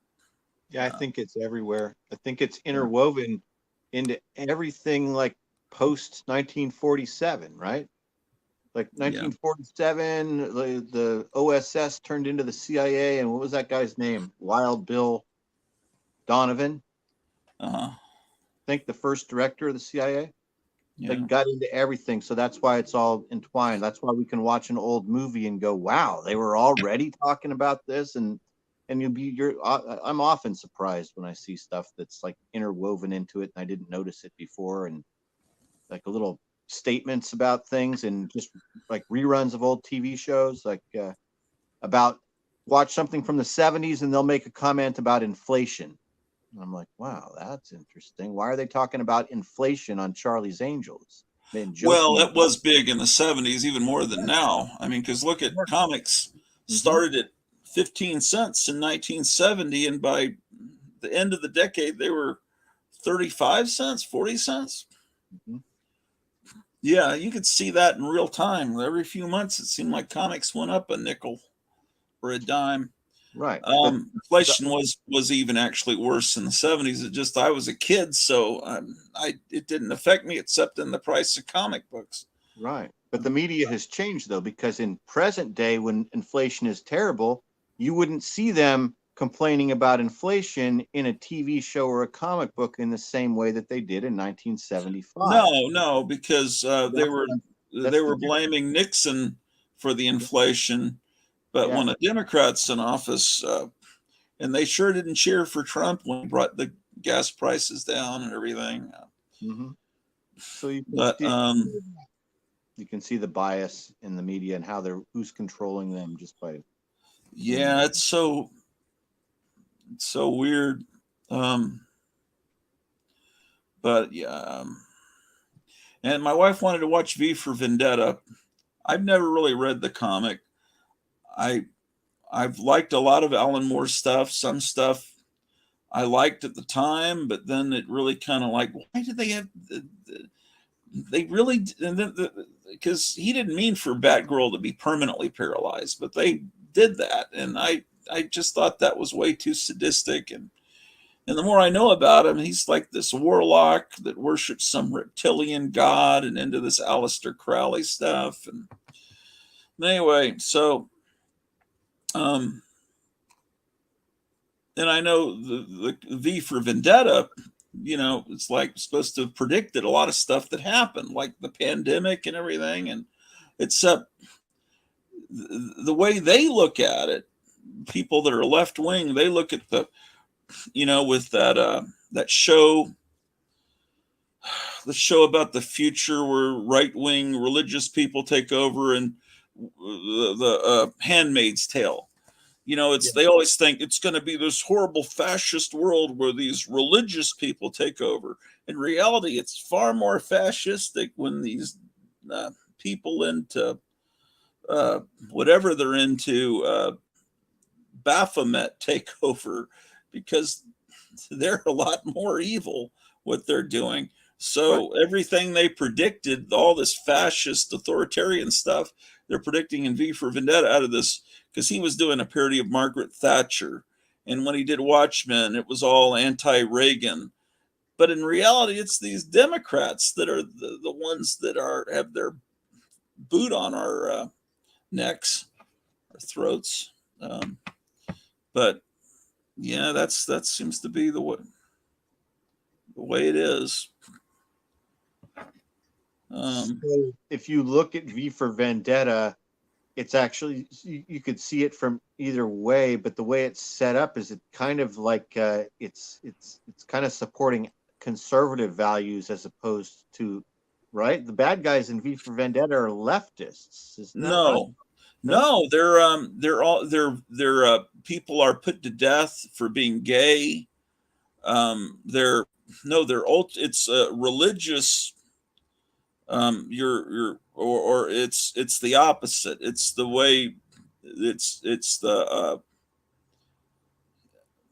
yeah, It's because a the Natalie fanciful. It's Portman a character's in a prison cell, and there's some message left by someone that's already been killed about that she was because of what had happened to her in society and by the government arresting her, first her partner and then her. It's very much showing this is the nightmare world of the future that V has to fight against when Christians take over. And that's what Biden's trying to set up now. It's these white people. When they say white people, they're really talking about because watch this lady Carlin Borsenko. She translates all their. They really when they talk about they're just talking about the bourgeois. They're talking about capitalism, and they're really pushing to bring in socialism. And people are brought up all their lives hearing in school that that's cool, and these young people are falling. Well, I'm hearing a lot more guys leaving high school are like 60% are identifying as conservative, so they may be less likely to be fooled. Yeah, I don't know. Yes. We'll see. They don't want to mention that Hitler was a socialist. They want to like don't mention that. No, they don't want to mention that they control that the whole apparatus, the status quo is leftist, and it's been that way for decades and decades. Maybe like the late 60s. Like, well, the problem is kind of like when it switched early 70s. So the now Hillary Clinton types who did a report in college on rules for radicals by what was the author that she loved? Saul Alinsky, who dedicates that book to Satan. And then nice. It's like, so what all these hippies did is they went into academia. They went in and became the college professors and made sure that they would just, because they have these master plans where they're patient. They wait. Okay, it may take 100 years, but eventually we'll take over. It may not happen in our lifetime, but we're going to keep. And then they get George Soros to appoint these judges and get everyone all through everything. So when Trump comes in, his generals aren't even listening to him. What was his name? General Milley, was that his name? Or is he one of the good ones? He was the bad guy, right? Yeah. The guy that looks all tough and nails, but he's calling up the Chinese. Don't worry, if he ever tries to do anything crazy, I'll notify you first. It's like, wouldn't that be treason? That he's contacting the enemy. It's like, and all these judges, that are appointed, and they're all ready now. So Trump's falling into their hands, and it's just like, but I think he's going to triumph. But it's going to be something else if they do a mugshot. They're saying now that they don't think they're going to do a mugshot. Why would you have to do a mugshot? It's like, oh, so we can know what he looks like. Just to get. See, now they're saying on Drudge Report, no mugshot. Oh, wait, it moved. No mugshot for Don? Yeah, they want the mugshot, right? No, they realize if they do a mugshot, it's going to be the other side that puts it on T-shirts. No, they're just not figuring that out. And it's going to be the conservatives wearing it, and it's going to be like in every Christian's home, there's a crucifix on the wall. It's not that it's like, why is there a symbol of how they used to kill people in ancient Rome on their wall? It's a symbol of triumph, and you get that picture of him. That's going to be more famous than the picture of Johnny Cash taken, and it's going to be huge, and it's going to be used by the other side against them. In fact, I could probably print T-shirts this weekend if they do it and actually make some money, because no one's Tomb of Terror. But you could maybe take that Morrissey, that iconic Morrissey painting that you did where he's got the Sacred Heart, but you could just put Trump's face in there instead of Morrissey. You could put maybe you could do a Trump. I mean, you did Morrissey, you could maybe paint Trump's face over that. It would fix the whole thing. Yeah, I could probably do that. Yeah, I could make a painting and make prints of it or something. Sure. That might people might think of that as disrespectful, though, to Yes. equate him with Jesus. Although there's a lot of parallels with him being brought before these judges, it sure does have a little bit of. It's a little metaphoric to what they did to Christ, although you don't want to really compare Trump to Christ, but he did Don't darken. sacrifice a lot. I mean, it's like this is a guy that literally has gold toilets and gold steps on the stairs in his house, and he's putting himself through all of this stuff at his age. It's like he didn't need to do. He could have just had a happy life with his grandchildren, and But Yeah, if you know there's no future for your grandchildren, they hate him for it. they say that Trump. Well, there's a lot of stuff about Trump. First of all, Trump's uncle was the main guy brought in when Tesla died. He was brought in, and the government. They always say they gathered up all this. Well, he saw all of of Tesla's stuff. So if so there's all kinds of interesting things, and I'm not the most articulate person to convey all this stuff I've heard, but what I've heard is that Nixon befriended Trump.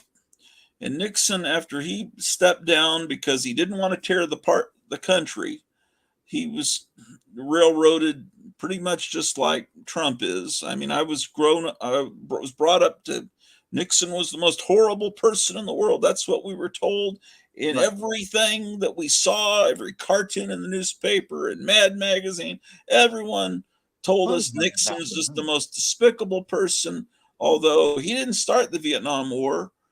And then I guess they ramped up bombing, and I guess they thought, well, he's horrible. Look what he's doing. I think what he was trying to do was end the war quickly, because if you just go over and just kind of halfway fight a war and let it stretch on for decades, if you want to end the war, you got to end it Patton style and get it over. And then you get that's what he was trying to do. But there's the way it was conveyed to me as a little kid, it's almost like he's the guy responsible for the war, but that was Johnson. And so he lived a long time. I don't think Nixon died till the early 1990s. He lived quite a while afterwards, and he would bring Trump over, and I'm pretty sure this is true, and tell him, you kind of realizing maybe this guy could be president someday. He said, this is what the way things are. This is what they'll do to you. These are the people that are the problems. This is what you got to look out for. I wish he'd listened a little bit better, because he still fell into a lot of traps when he was president. But supposedly he's been set up, and supposedly there were generals that were sick of what was going on with Obama, and they saw what was happening, and they talked to Trump and tried and recruited him, and they said, you've got to do this. I don't know. So, I mean, I hear this stuff, if the David Nino Rodriguez, he interviews this guy that's real mysterious. He never really, he tries not to show his face or puts on a fake beard, and he calls himself Juan O. Savin. And I haven't seen that. But you watch interviews with him.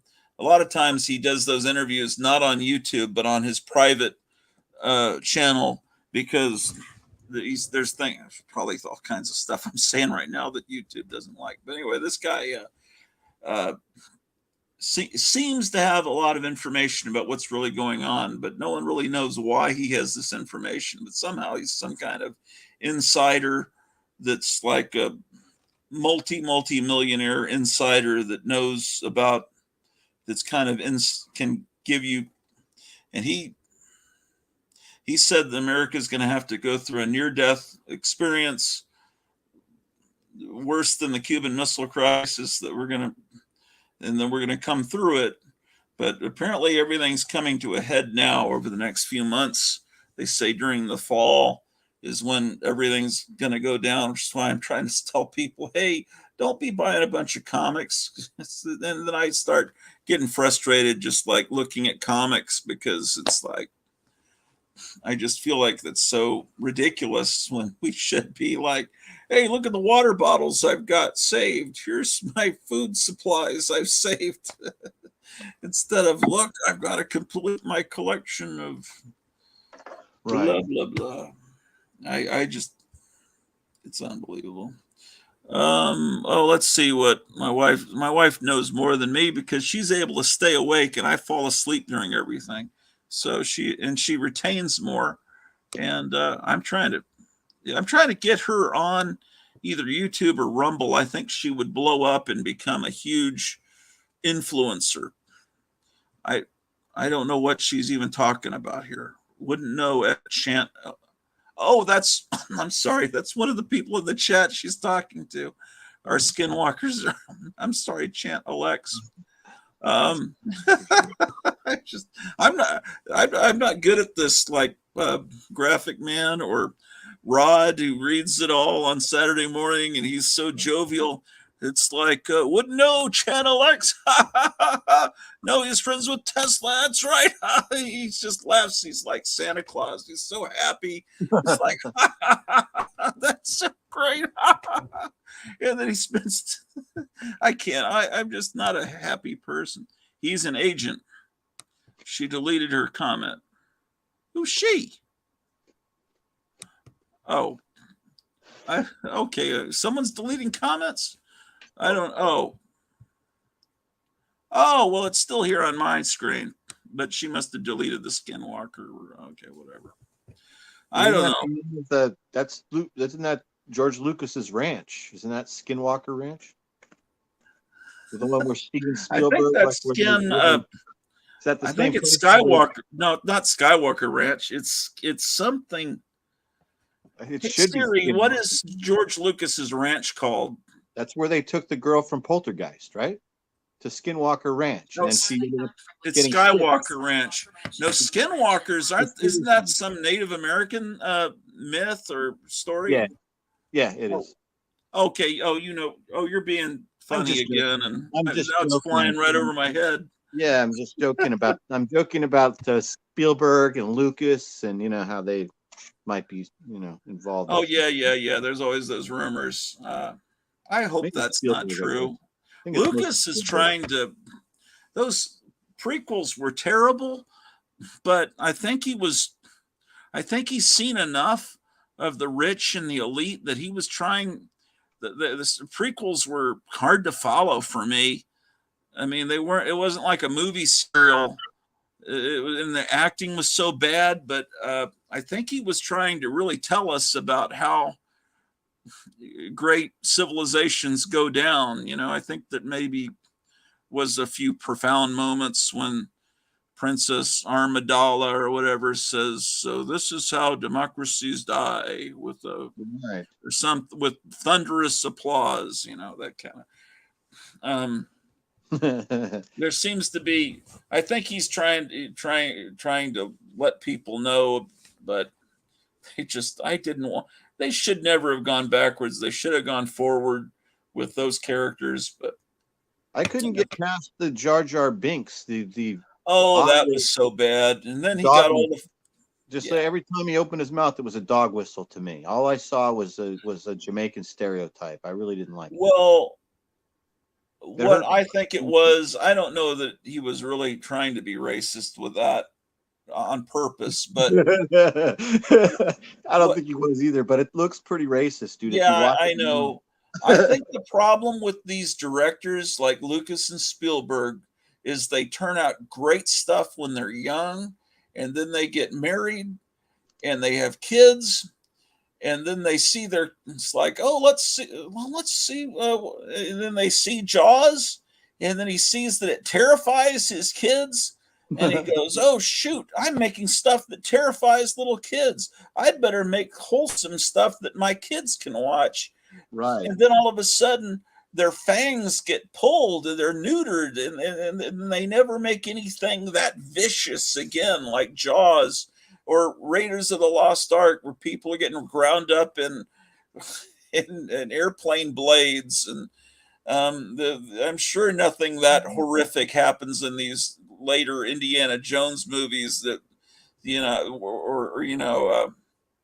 and that's what Lucas was doing. Some of the stuff that was so bad about the prequels were the names of the characters, like I'm Count Doo. Like, it's really cool. It's smart to get Christopher Lee in. It ties in with the whole series, because you had Peter Cushing, you get Christopher Lee, and it feels like a British Hammer made science fiction movie, because you get all the Hammer people in, and then you call him Count Dookie or Dooku, and it's like what he was doing. Literally, he was going to his kids and say, "What's a good name for a character?"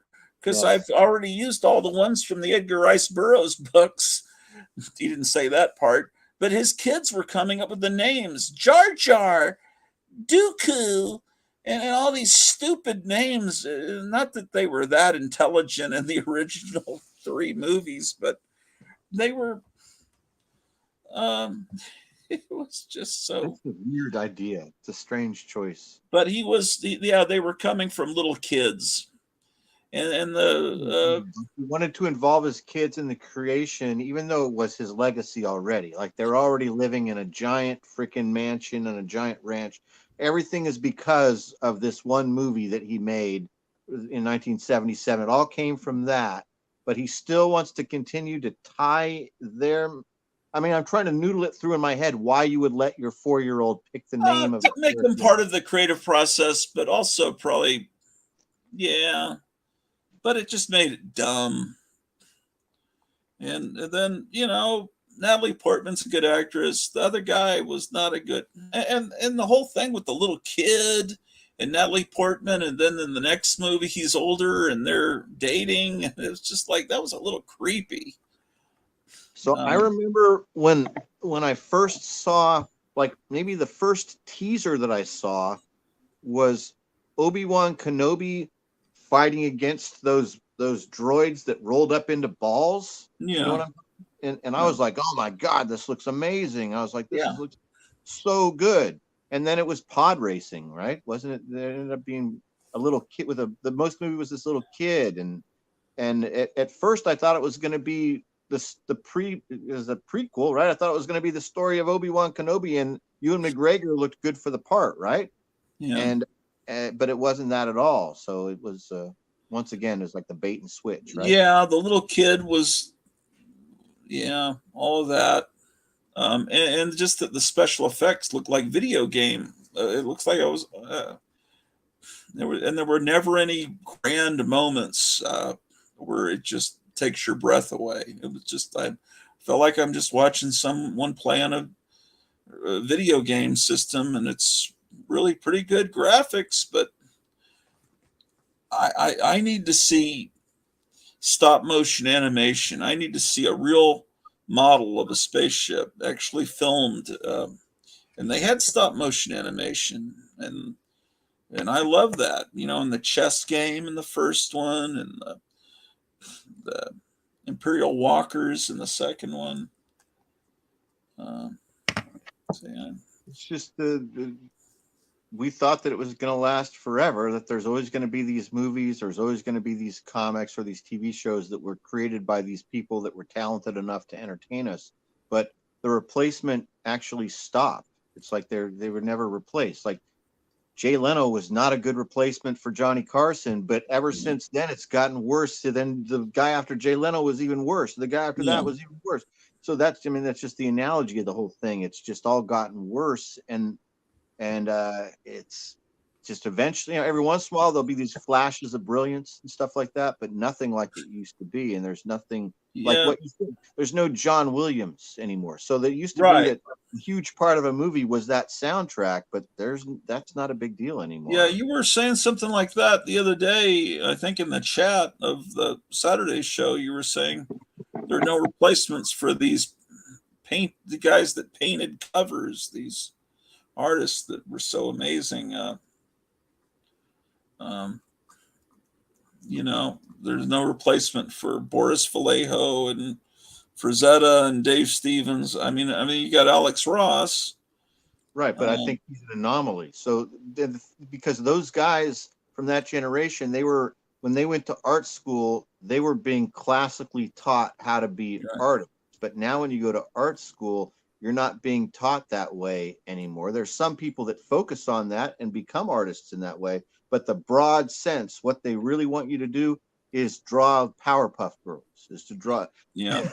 Yeah, it's like flash animation, but Kevin from Gotham City showed a painted cover that was painted on a Garbage Pail Kids comic it was a one of a kind blank cover that this artist had painted, and it was a Garbage Pail Kid Cthulhu, and it was so cool. I don't know if you saw that yesterday. It looked wet, and that I forgot who he said the artist was, but he works for Tops, I guess, doing Garbage Pail Kids, and it was so neat. I thought that guy is great. Ever see the Hardware Wars stuff the guy made like 30 years later? Soulless crap made in a computer, wound up looking like everything else, no magic. The Hardware Wars I know came out like a couple of months after Star Wars, and it was shot like on maybe 16 millimeter. It was a little short film where he had like an iron. You iron your clothes was the Millennium Falcon, and I think Chewbacca was like Cookie Monster. It was really good. This must be a different Hardware Wars you're talking about. I think he's don't know. talking about the same one. He's saying that everything now, 30 years later, is soulless crap made on a computer. But that guy, I think his name is Ernie Facilius, that made Hardware Wars. Then he also made that movie Dark Star. Remember Dark Star? It was like a comedy science fiction space movie with like an inflatable alien that was just like a. That was John Carpenter. Oh, then I'm wrong. That was John Carpenter. That was John Carpenter. Yeah. Sorry, I'm tripping. No, but it was practical effects and it was good. Yeah, soulless crap made in a computer. So, he's saying that Hardware Wars was the opposite of soulless crap made in a computer. I think so. I'm not sure. I'm not sure. Maybe he'll explain. Even though he goes along with all the bull S, I'm going to nominate Eric Andre as the best late night talk show. You ever seen Eric Andre? Yeah, my oldest son. Really a few years ago. I think he's okay. Alex Stein should be the new Tonight Show host. I like Alex Stein a lot. Yeah. Carpenter and O'Bannon were dark. Dan O'Bannon is who I was thinking of. Yeah. Yeah, I like Alex Stein. He's been making me laugh the past couple days. He's been doing a good job. Yeah, the first time I saw him was during the pandemic. That sounded like a clown nose, and less like a semi about to crash your apartment. The first time I saw him, it was on YouTube, and there was this guy with that insane smile that Alex Stein always has when he's trolling people.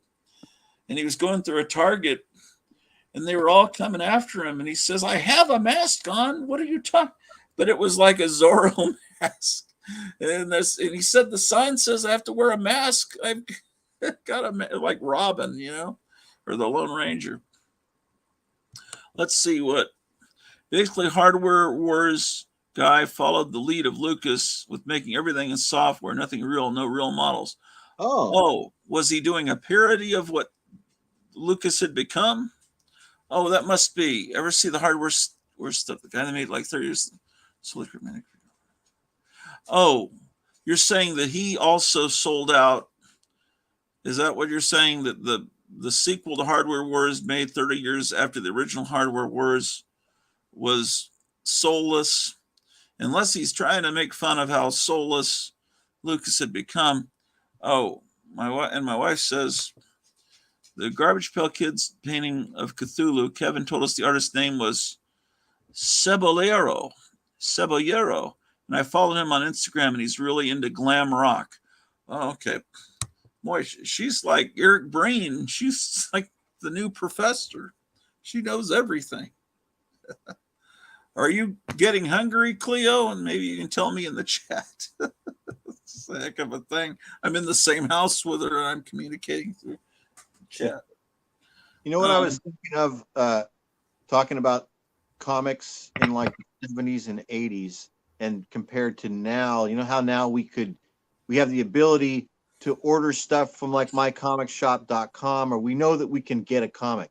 But when I was a kid, you know, I was pretty gullible when I started reading Marvel comics when I was like 7 or 8 or 9. So I believed everything I read in those margins. So those editor's notes, the editor's note for me was like a huge thing, because all I knew about that issue they made it seem that, because the editor's note, it would say something, well, according to the editor, in ancient times, if you look back and read FF number 112, you'll find the rest of the story or something. So I was on the edge of my seat for all of that stuff, but never in my mind was it a reality that I would be able to get those comics to complete that line. Like what reminded me of it is what Cleo is doing. So Cleo is following leads. She, like, yesterday he showed that painting. He said it was by this guy Cebollero. So then she went to Instagram and so that's what we couldn't do in like 1978. In the editor's note, it just ended right there, unless you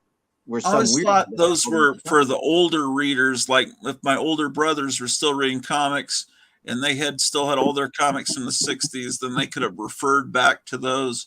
But of course, my brothers no longer had their comics, and they didn't read Marvel at all. They didn't like Marvel. They read DC. My wife says, I'm sure we need to eat, but I have a sinus headache, probably from that mac and cheese, and our breakfast had cheese in it too. She loves cheese, and she's got an allergy to cheese, or at least that's what we think it is, where it creates headaches and all kinds of phlegm, but she loves cheese. And here in Virginia, everything's made with cheese. Everywhere you go, cheese balls. We never even heard of cheese balls in Texas. Anyway, someone would order some Tomb of Terror, I could maybe get some other food, but anyway, she told me not to act desperate. But anyway, so the comics, I've learned things about comics from following this guy Bob Bierbaum on his post on Facebook, the guy that said that Marvel was CIA. Yeah, he's got a lot of knowledge of this stuff, being older and and running comic stores. It's like apparently, DC, Jack Kirby goes to DC, and it's like he produces all this spectacular stuff, the New Gods and everything. It's like, okay, all of a sudden they stopped doing the comics. Like, well, what's going on?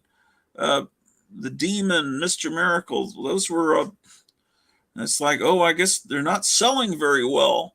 And it's apparently they were, but did you already hear me tell this story? No. Okay, so all these people like him, these comic collector people that were reselling comics or that had these brand new comic stores, went to the distributors and they said, I'd like to buy 1,000 copies or 2,000 copies of New Gods #1. And they said, okay. And then they took it out the back. They paid money for these comics that they knew were going to be big, and they went out the back. They call it backdoor selling. And so then they distribute the rest of the comics to the news dealers. And the way that the DC and Marvel knew that something was successful was getting newsstand sales, and the sales that went out the back door weren't accounted for. And then these guys were selling them, or kind of like that Batman action figure, selling them for a little bit more to people that couldn't get them through mail order to people out in BF Egypt and that couldn't get these comics. And it created the illusion that Kirby was failing at DC. And so he eventually went back to Marvel with his tail between his legs. But in reality, his comics were selling to people that love Kirby. It's just they weren't selling through the traditional method, and it created an illusion that he was just had lost it. And then people would say, well, they really don't seem to have that Stan Lee spark because he really didn't write dialogue as well. And you could say, okay, maybe people were just reacting to the bad. So sometimes he went kind of bringing in Don Rickles and the Jimmy Olsen. He kind of went a little bit nuts there. He felt like he could do whatever and be triumphant. But yeah, so I said, but yeah, I gotta stop that. At least it wasn't so yeah. I never heard that before. I need to stop because my wife says I'm being a bully, making fun of the so yeah and the so tea and all that. So yeah, there's why can't I stop this? Everybody talks this way, and you get it and get in your head, and you can't stop.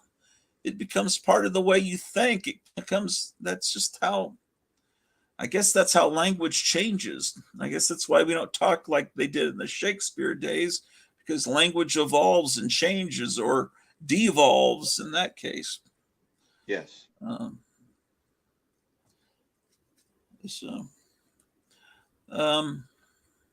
I don't know.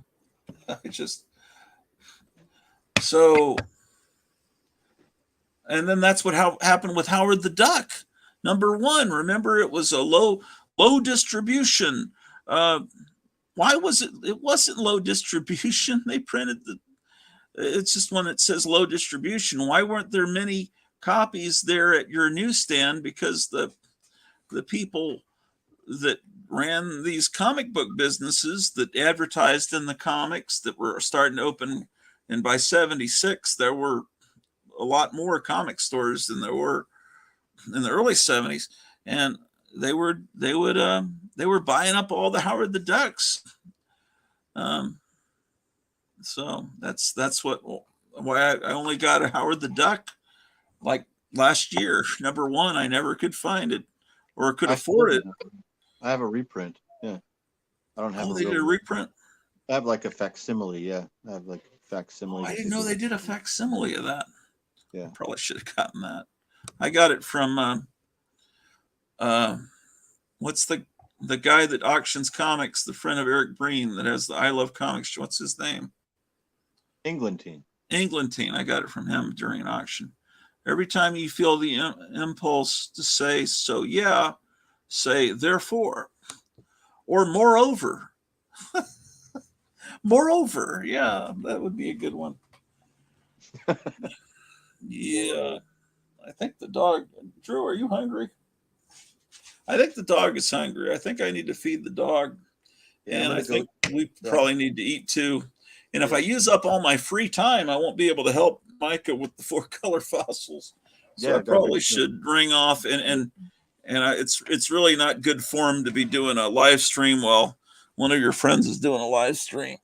Yeah, and it's been a good one too. They've been showing all kinds of good. Oh, you've been watching it? Yeah, I gotta look at Metarog. I don't think my wife would be thrilled with that. Although she likes Metarog, I don't think she'd be thrilled with watching a comic book stream. I'll probably need to do that on my own. Anyway, take care, Meyer. See you soon. Good seeing you. Take care, everybody. Thanks for tuning in for this 4-hour epic live stream that was just going to be, I think, just a 20-minute live stream just to see what Kevin got in. Anyway, if you want those comics, call up Kevin or text him because those are some good. That's some good fun reading he got in. Take care. See you guys, everybody.